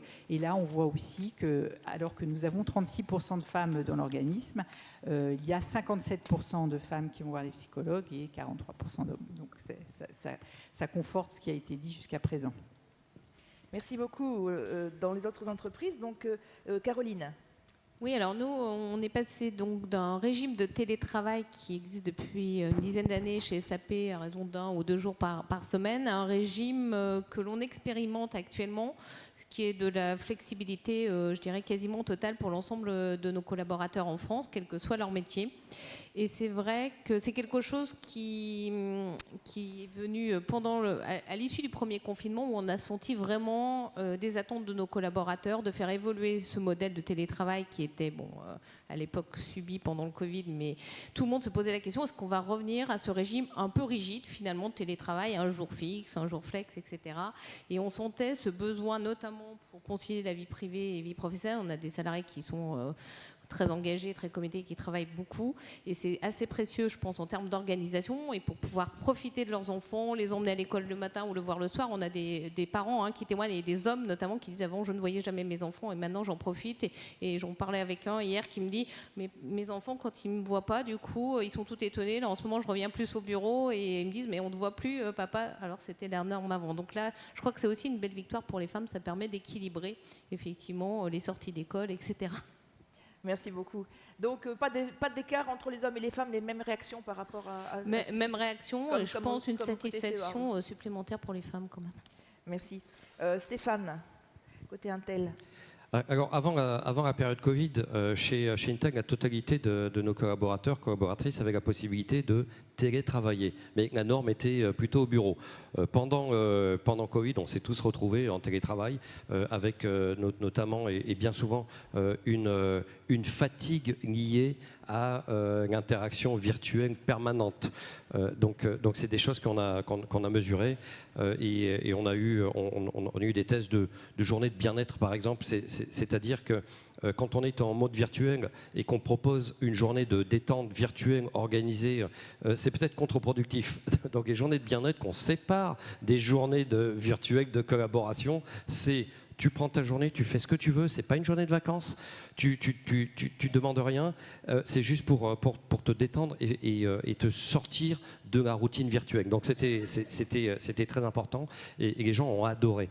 Là, on est en retour, on est dans une dynamique actuelle où tout le monde a la possibilité de revenir travailler au bureau. On reste en grande flexibilité, il n'y a pas de nombre de jours imposés. Si les gens veulent revenir 5 jours par semaine au bureau, ils viennent 5 jours par semaine au bureau. S'ils veulent rester très majoritairement en télétravail, ils restent en télétravail. Et on fait une observation de ce mode. C'est à nos organisations de s'adapter à ce mode de travail, ce que les gens veulent, plutôt que l'inverse. Donc on est en mode hybride. Libre, et régulièrement on va vérifier si on arrive à s'organiser pour maintenir l'efficacité que l'on souhaite. Merci. Et Valérie, côté d'Asso. Merci beaucoup. C'est très innovant ce qu'ils nous proposent. Hein. En termes de souplesse, c'est très innovant. Alors, Dassault Systèmes, on avait avant la période du Covid, une approche assez rigide, j'ai envie de dire, de zéro flexibilité sur le télétravail, ou vraiment très très négocié, partant d'une idée qui reste fondatrice dans la culture du groupe, qui est, pour être un groupe innovant, il faut de l'interaction, et on pense encore aujourd'hui que l'interaction physique en présentiel est critique à l'innovation. Et donc on est passé évidemment du confinement total au retour au travail. On a vu la difficulté de faire revenir à 100% les salariés juste après le premier confinement, vous avez tous vécu ça, à maintenant un accord de flexibilité, en effet, jusqu'à 2 jours de télétravail. Même constat, hommes et femmes, même combat. Mais j'ai remarqué que la flexibilité est absolument critique, puisque certaines femmes, dans des périodes, je suis directrice financière, donc j'ai des équipes comptables, je peux vous dire que les femmes, elles sont 5 jours par semaine pendant les périodes comptables. Parce que faire la compta des journées longues avec les enfants sur les genoux ou faire les devoirs, ça n'est pas compatible. Et ça, il faut vraiment le prendre en compte, c'est qu'on sait très bien que pendant ces périodes de confinement, la charge mentale et la charge tâches ménagères, boulot, plus éducative, vous vous souvenez tous, pour ceux qui avaient des enfants en âge scolaire, d'accompagnement, ça a été terrible. Et on a frisé les burn-out féminin pendant cette période-là. Donc la flexibilité doit être un droit. Si les femmes veulent venir bosser 4 jours ou 5 jours, elles doivent pouvoir le faire. Merci beaucoup. Merci Valérie. Et j'aimerais repasser la parole à Laurence pour le télétravail au CEA, donc la suite. Alors en fait, comme beaucoup de mes collègues, c'est vrai qu'on est en train de renégocier l'accord télétravail, donc pour augmenter le nombre de jours et donc aussi on avait commencé à le mettre en place par un avenant à la flexibilité de demi-journée, parce que c'est un facteur d'attractivité pour les salariés en place, pour les salariés qui viendront travailler pour nous. Et ça doit s'accompagner aussi, comme on l'a dit, d'une flexibilité dans les organisations sur site, c'est-à-dire avec plus d'espaces collaboratifs, des bureaux éventuellement partagés. C'est un grand changement de culture au CEA, les bureaux partagés. Et puis, on l'avait déjà mis en place depuis longtemps et plutôt sur la partie high-tech du CEA qui est plus moderne, donc avec des espaces où il y a également des tables de ping-pong, des salles de musique, des choses comme ça. Ça doit être développé encore davantage dans les parties un peu plus traditionnelles de notre organisme. Mais on voit que tout ça évolue. Par exemple, dans les équipes, on introduit aussi des profils d'ergonomes, des profils SHS pour justement avoir des organisations du travail qui soient différentes, parce qu'il y a une attente suite à ce confinement, mais qui existait déjà auparavant. Ce n'est pas subitement que les jeunes entrants, mais pas seulement, des salariés en place aussi, ont envie d'un autre mode d'organisation du travail, et tout ça a accéléré, et c'est ce qu'on est en train de faire aujourd'hui. Merci pour cette mise en perspective pour le CEA en particulier. Merci à vous. Et pour conclure ? Alors pour conclure, je vais vous demander, parce qu'on court après le temps depuis le début, donc on court toujours après le temps, en 1 ou 2 mots, de nous dire quelles seraient vos recommandations. Une recommandation, chacun. Pour faire évoluer les pratiques dans le suivi de la santé globale de nos salariés. Ça, c'était la question non prévue. Ouais, Je vais prendre la parole, un élément qui me tient à cœur depuis très longtemps. Ouais. Il y a un projet de loi qui a failli passer il y a quelques années, c'est faire évoluer le congé de maternité en d'une part ayant le congé lié strictement à la maman au titre de sa maternité avant et après, et que un certain nombre de semaines, disons 8, 9 ou 10 semaines, soit lié plutôt à la parentalité et que ce congé soit partagé entre le papa et la maman, et si elle partage 50-50, qu'il y ait une majoration de 2 ou 3 semaines de congé. Ça serait personnellement ma préconisation. C'est carrément vis-à-vis de la loi, ouais. ça. Bravo.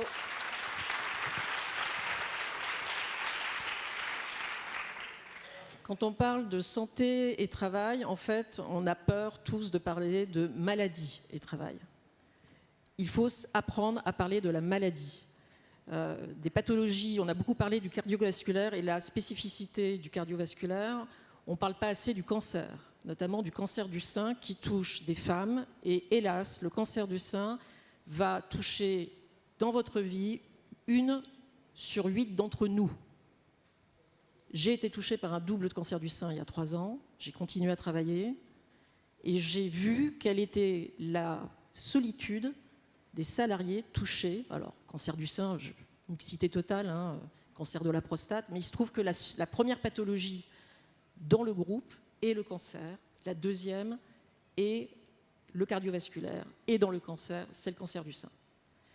Et en fait, on a absolument besoin de sortir la maladie de la relation qui est extraordinaire, médecine du travail, salarié. Elle est indispensable et les médecins qui ont témoigné nous ont démontré qu'il y avait un accompagnement vraiment extrêmement important. Mais il faut former les managers, les RH à accompagner le malade. S'il veut rester actif pendant la maladie, je l'ai fait, c'est possible, ça m'a énormément servi. Il faut le faire, l'encadrer, trouver les flexibilités. Si les personnes ne peuvent pas travailler, et je peux vous dire que faire chirurgie, chimio, radiothérapie, pour certaines, c'est juste impossible, surtout quand on a des enfants à la maison et de venir au boulot. Il faut savoir s'arrêter, mais gérer la reprise, le retour, les séquelles, les handicaps invisibles. Il y a un travail énorme, énorme dans nos sociétés. Je porte ce projet pour Dassault-Systèmes. Ceux qui sont intéressés, on est au début de l'aventure, on le fait avec les médecins, je le fais avec les RH, avec les managers. C'est un chemin magnifique, créateur de valeur économique. Je suis directrice financière, j'y pense. Mais surtout, d'innovation sociale et de solidarité. Engagez-vous dans la démarche. Merci, merci beaucoup. Merci Valérie.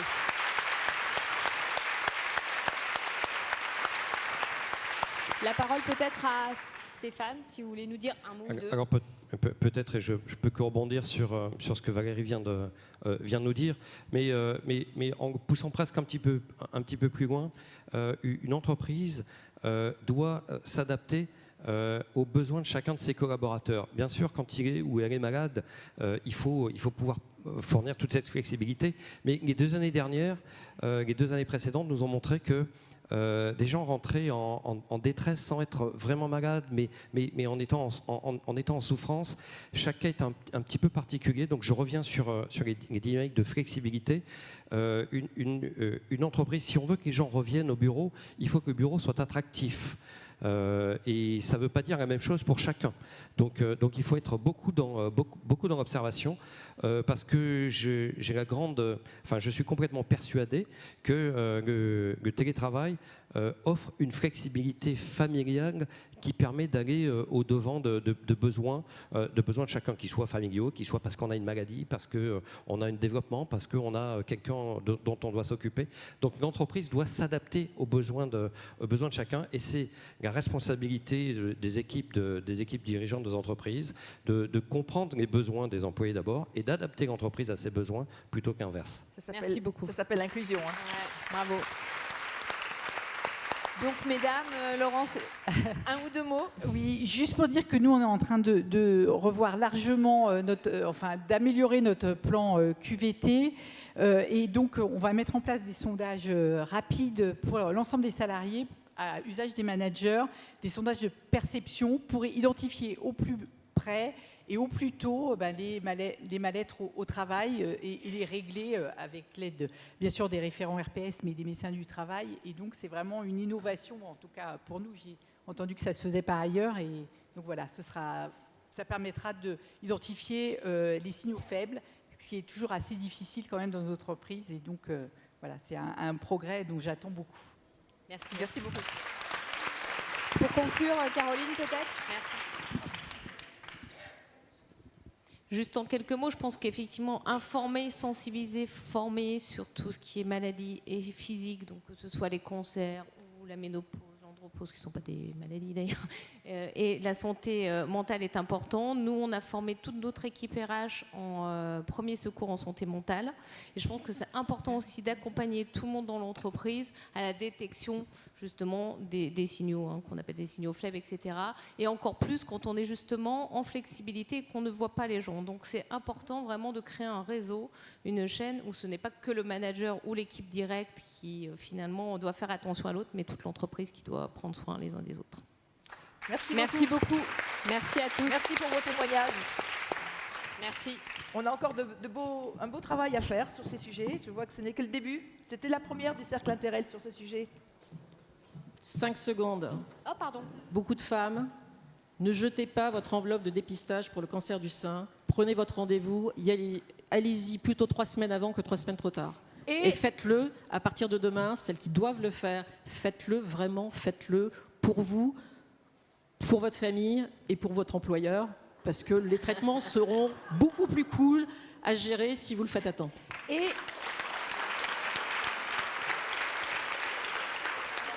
on a dit qu'on avait le droit de parler de maladie et le cancer colorectal qui touche aussi les femmes. Exactement, et je ne sais pas pourquoi on a eu ce retour. Moi, j'ai l'impression que j'avais lu des études. En effet, il y avait autant de femmes que d'hommes. Oui, mais en fait, c'est donc pas je pense que je pense avoir la réponse. C'est que dans nos grandes entreprises, nous avons des services de santé. Il y a une surreprésentation des hommes, donc forcément, il y a plus de cancer colorectal en nombre chez les répondants. Je crois, je ne suis pas médecin, et nos médecins nous le diront, je crois que c'est à peu près la même chose, voire même parfois un peu plus de femmes.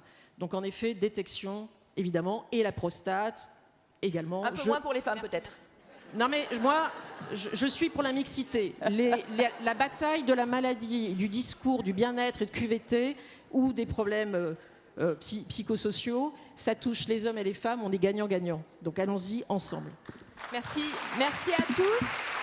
Donc là, on voit que la santé, c'est une préoccupation de nos entreprises, et ça augure de belles choses pour demain. Donc merci à tous.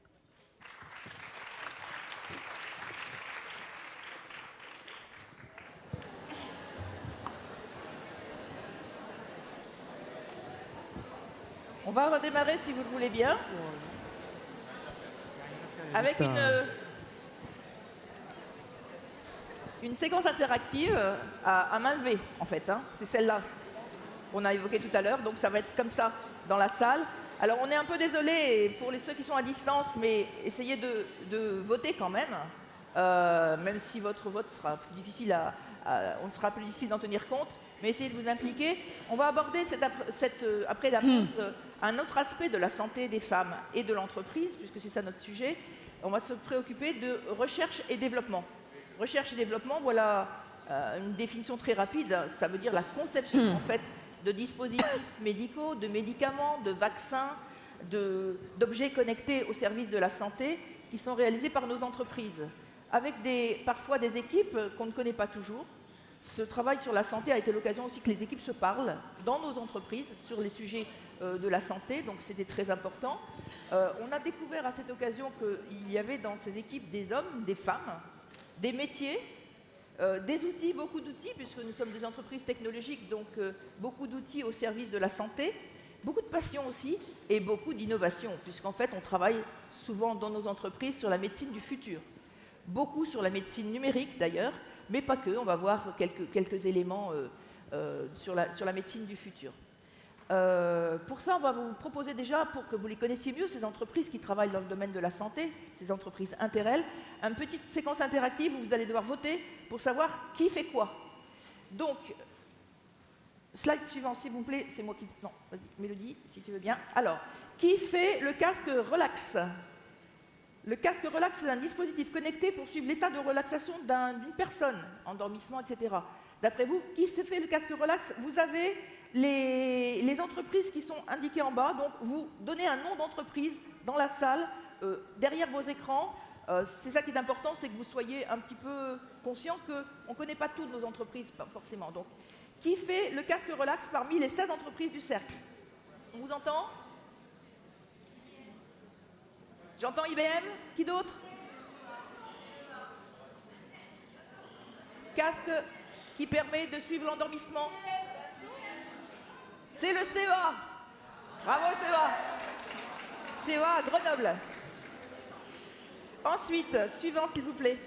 Qui fait le dispositif Bonnecar? Ah, les gens de GE sont très génies. C'est General Electric Healthcare. Hein. C'est la spécialité de General Electric dans le cadre Interel, c'est vraiment la partie santé de GE qui est avec nous. Donc c'est effectivement GE. Bonnecar, c'est une application basée sur l'IA qui identifie les vertèbres sur des images scanners en aide au diagnostic pour les médecins. Donc c'est de l'imagerie pour les vertèbres. La suivante, qui fait My Health at Work, Pika Vitality et Damae Medical. C'est la même entreprise. Donc, quelle entreprise? Dassault Systèmes, oui, c'est Dassault Systèmes. Je vous les décris rapidement parce que c'est intéressant. Par exemple, My Health at Work, c'était vraiment une solution basée sur la notion de jumeau numérique. On en parlera tout à l'heure. C'est le jumeau numérique de l'usine et de l'opérateur qui permet de travailler sur les risques en termes d'ergonomie pour ces opérateurs. Et avec une vraie approche homme-femme sur ce sujet. Donc c'est un cas justement où on innove au service de la santé pour les hommes et pour les femmes de façon différente. Et c'est de l'ergonomie. PK Vitality, c'est une montre connectée. Damae Medical, qui permet de mesurer le glucose dans le sang. Et Damae Medical, c'est une analyse des taches de la peau pour diagnostiquer d'éventuels cancers. Ces deux sujets, ces deux projets sont portés par des petites entreprises qui sont en fait des entreprises essaimées et incubées dans le cadre de l'incubateur 3D Experience Lab par Dassault Systèmes. Donc bravo. J'espère que je l'ai bien dit. Hein. Parce que c'est important de respecter vraiment la terminologie de nos entreprises. Ensuite, si vous voulez bien, la suite, donc qui fait Neurospin et Radiomic? CEA. Oui, Neurospin, c'est une grosse installation d'imagerie cérébrale, en particulier par IRM champ intense, qui se trouve à Saclay, et on fait beaucoup de travail. Alors, vous aurez une vidéo qui vous sera transmise dans les actes et aussi sur notre site, qui montrera en fait des approches un peu visibles de ces différents sujets. Hein. Radiomic, c'est le traitement d'images multimodales en aide au diagnostic des cancers. Donc c'est vraiment des applications, en fait, des logiciels là, qui permettent de multiplier les approches en termes d'imagerie pour avoir un diagnostic unique qui vient en aide au diagnostic pour les médecins. Ensuite, s'il vous plaît, le dispositif WeCare. WeCare, c'est un dispositif connecté qui permet d'avoir une surveillance en continu des problématiques de surtension éventuelles chez les malades qu'on suspecte de surtension. Qui? Et non, c'est le CEA, CEA Leti, Grenoble également. Donc c'est Grenoble, oui, c'est encore un dispositif connecté. Merci. Et le dernier, fluorpyridase. Fluorpyridase, qu'est-ce que c'est? Vous voyez une belle molécule là. Fluorpyridase. C'est pas CEA. C'est un médicament. C'est une molécule qu'on injecte pour faire de l'imagerie dans le cadre des maladies, d'une suspicion de maladie coronarienne. Donc c'est GE, General Electric Healthcare. Merci à tous nos participants à l'atelier qui nous ont permis de faire ce panel de nos activités. Et je vais laisser la parole à Myriam pour la suite. Donc voilà les résultats. Vous avez les entreprises les plus actives sur ces domaines de santé qui ont apporté donc leur témoignage en termes de projet. Merci de votre contribution et à Myriam donc. Et pardon, à Mathilde. Je sais pas. Oui, c'est bon, le micro marche. Bonjour à toutes et à tous. Donc maintenant que vous avez une idée un peu plus claire sur le type de projet que nos entreprises mettent en place ou ont mis en place, Je me permets juste de rappeler en 2-3 mots la définition de la R&D comme on l'entend et comme on l'a traité durant nos entretiens. Donc on comprend de la R&D que, donc recherche et développement, que c'est l'ensemble des processus qui partent d'une invention ou de la recherche fondamentale pour amener jusqu'à sa faisabilité industrielle. Donc, durant ces derniers mois, l'équipe de travail a mené plusieurs entretiens avec des experts et des expertes d'Assosystèmes, de GE Healthcare et du CEA pour en fait mieux comprendre l'approche actuelle en termes d'égalité en R&D. Donc, durant ces entretiens, des experts nous ont indiqué qu'il existait des différences entre les femmes et les hommes en matière de prise en charge de leur santé. Et donc, Myriam, est-ce que tu peux nous en dire un peu plus ? Oui, bien sûr. Alors, tout d'abord, premier point évident, il existe des différences au niveau à la fois de l'anatomie et de la physiologie des hommes et des femmes. Point très simple, la taille, la corpulence, ça c'est tout à fait évident. Il y a ensuite des différences au niveau du métabolisme. On a beaucoup entendu parler de ça, notamment ce matin, avec par exemple les spécificités hormonales. Et enfin, dernier point également, il y a des différences comportementales, et notamment pour tout ce qui va être le suivi des injonctions médicales ou des recommandations médicales. Donc tout ça, pour dire quoi ? Si jamais on ne prend pas ces spécificités, ces différences en compte, quels sont les risques qui peuvent être liés à ça ? Et bien, le premier point, c'est qu'on peut avoir, de manière plus ou moins importante, des risques de surdosage chez les femmes, de manière assez importante. Un autre point, c'est que lors des essais cliniques, ce qui peut se passer également, c'est des effets secondaires qui n'auront pas du tout été anticipés et qui seront présents chez les femmes. Enfin, il y a un autre risque, c'est si on décide de développer un dispositif médical ou une molécule thérapeutique, médicament, sur des populations bien particulières uniquement, là, on peut avoir ensuite des problèmes qui vont conduire à une inefficacité du traitement, à la fois au niveau du diagnostic ou de la thérapie. Du coup, Anne-Gaëlle, est-ce que tu peux nous dire comment ces risques sont pris en compte au niveau des équipes de R&D ? Alors, je vais commencer avec quelques chiffres. Au sein de nos entreprises d'Assosystèmes, GE et CEA, tous métiers confondus, on atteint à peine 30% de femmes, un tiers de femmes.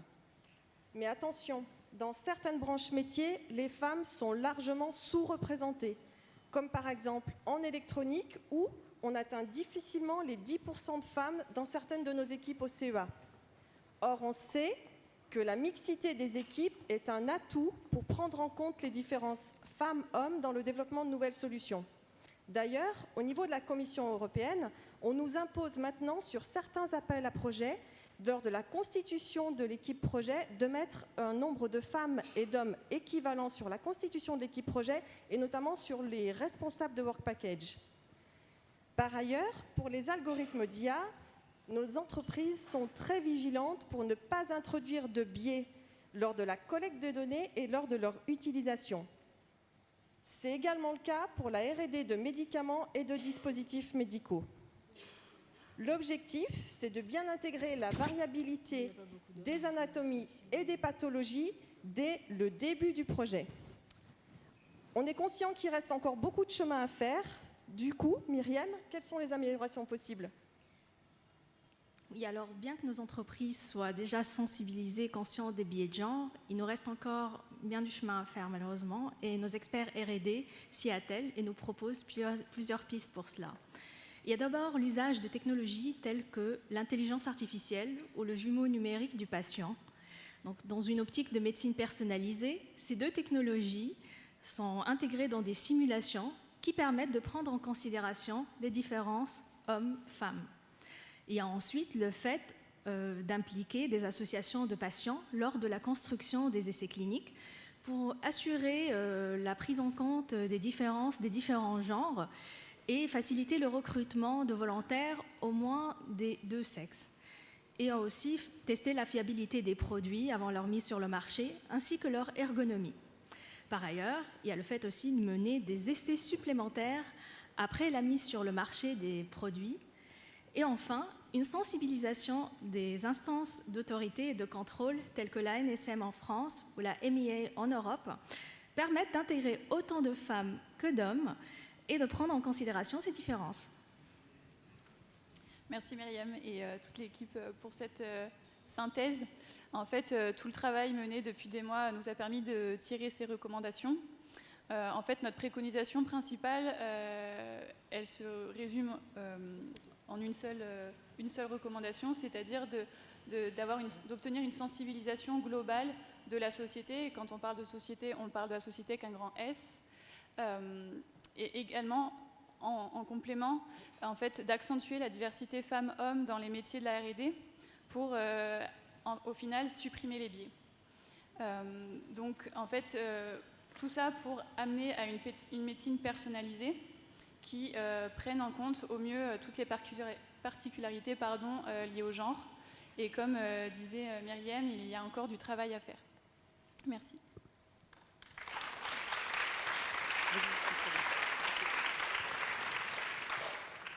Merci à vous.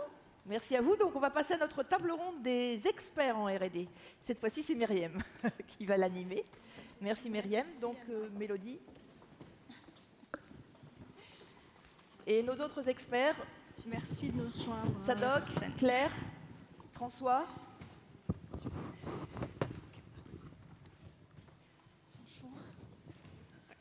Voilà, donc après le bilan de l'enquête, vous avez maintenant les professionnels de ces sujets qui vont vous parler de ces sujets, justement. Donc, tout à fait. Donc, pour illustrer la volonté de nos entreprises à agir, donc, je vous souhaite la bienvenue aux experts de 4 entreprises du Cercle Interrel. Donc, bonjour à tous et un grand merci d'être parmi nous pour partager avec notre audience votre expertise et votre vision pour une meilleure prise en charge de la santé des femmes.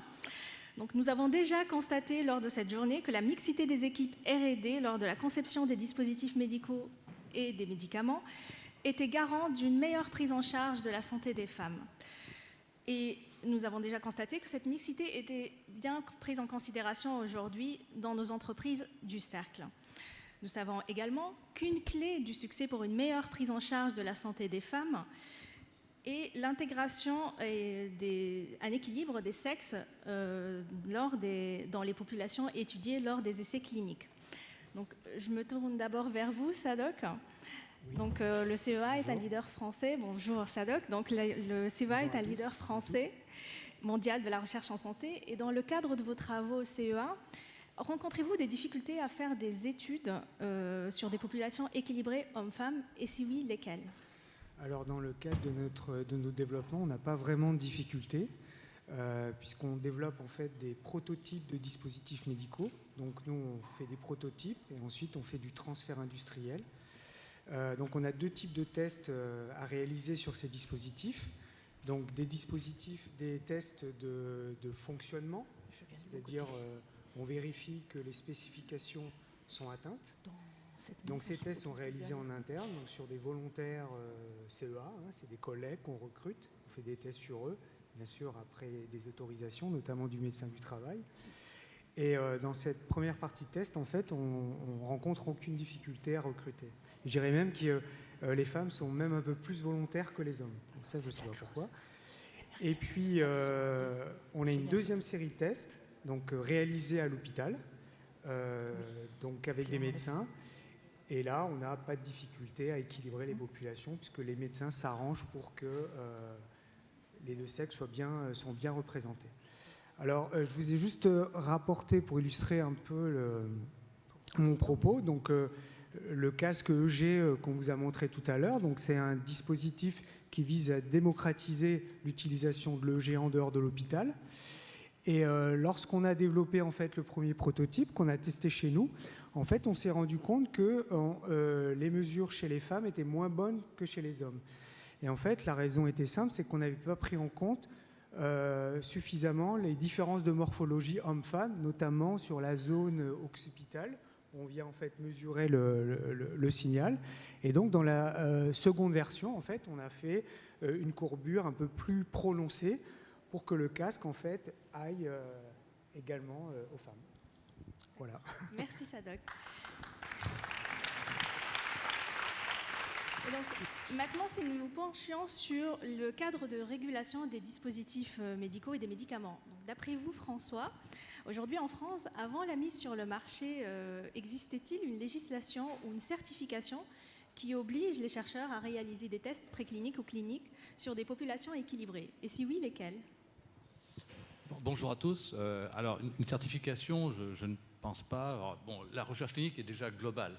Bon, c'est pas la France au milieu sur son île, c'est une recherche mondiale. Donc, il y a des conférences d'harmonisation qui se font entre les différents pays pour arriver à avoir une recherche qui soit homogène entre les différents pays.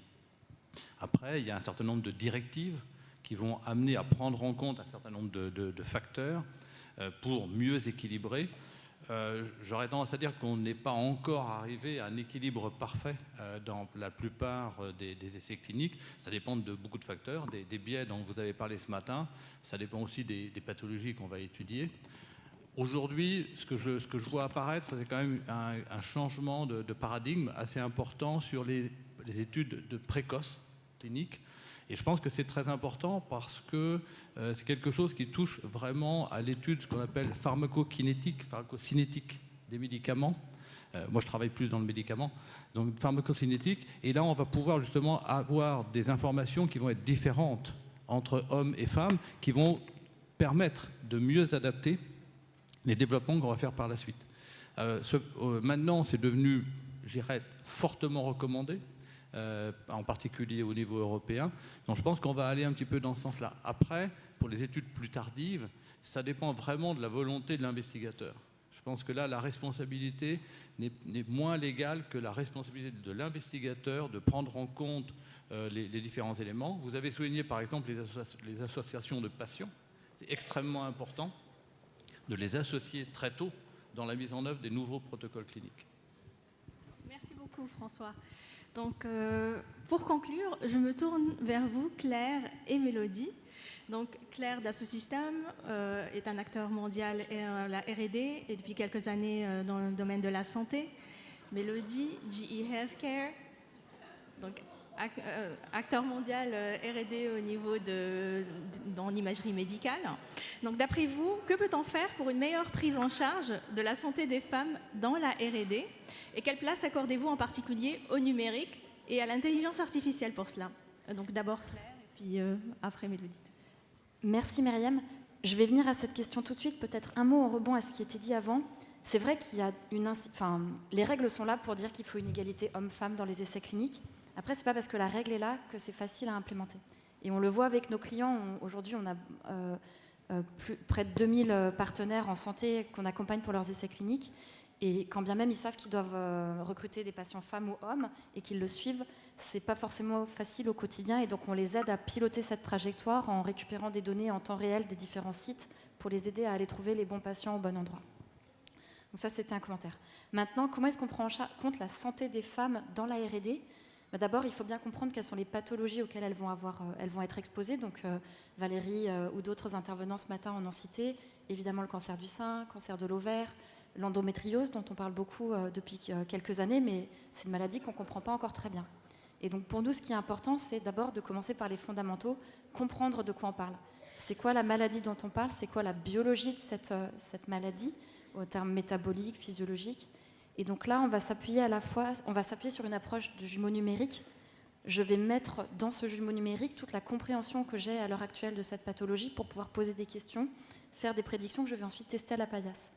Et donc, ce référentiel, on va le créer avec l'appui de nos marques comme Biovia qui vont permettre de faire de la représentation moléculaire, mais aussi le calibrer avec des données qu'on va récupérer d'essais cliniques.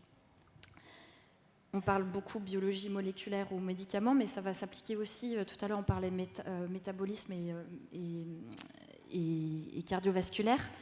Aujourd'hui, on a un modèle de cœur en 3 dimensions qui est très fiable selon différentes disciplines, structurelles, hémodynamique, électromécanique. Et en même temps, ce jumeau, il est calqué sur le modèle d'un homme. Et donc aujourd'hui, on travaille beaucoup au fait de le personnaliser et d'avoir aussi un jumeau qui soit le jumeau numérique du cœur d'une femme, pour voir s'il y a des spécificités.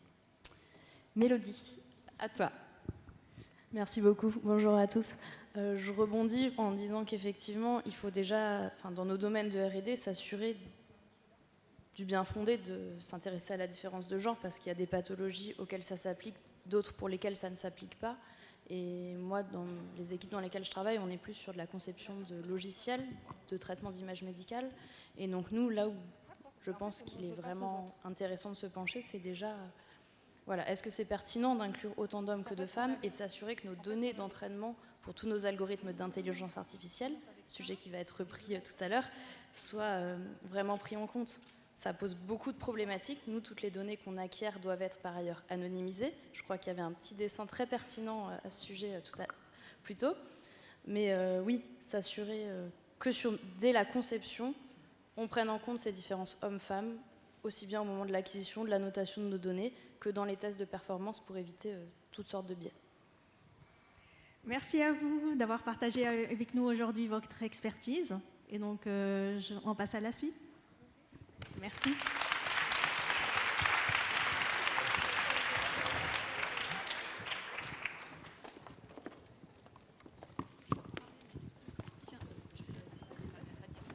Ah, d'accord, ok.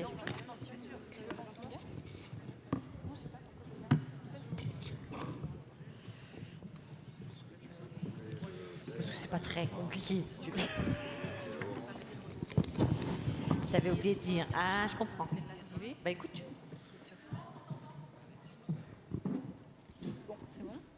J'ai envie que nous misions toutes et tous dans nos entreprises en faveur d'un suivi médical différencié.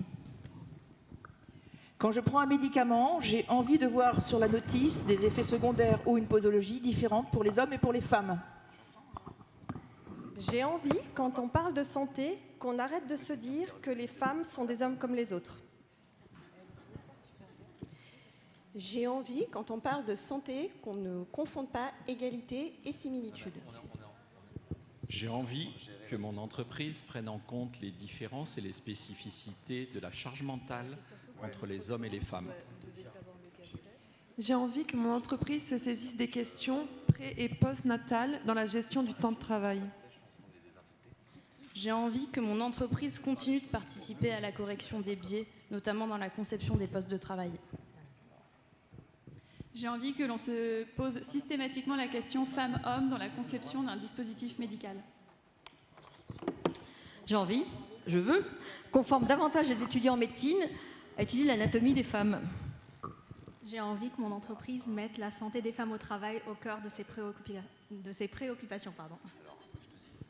Et moi, j'ai envie de vous donner rendez-vous l'année prochaine pour regarder ensemble le travail qui aura été initié grâce à ce colloque dans nos entreprises.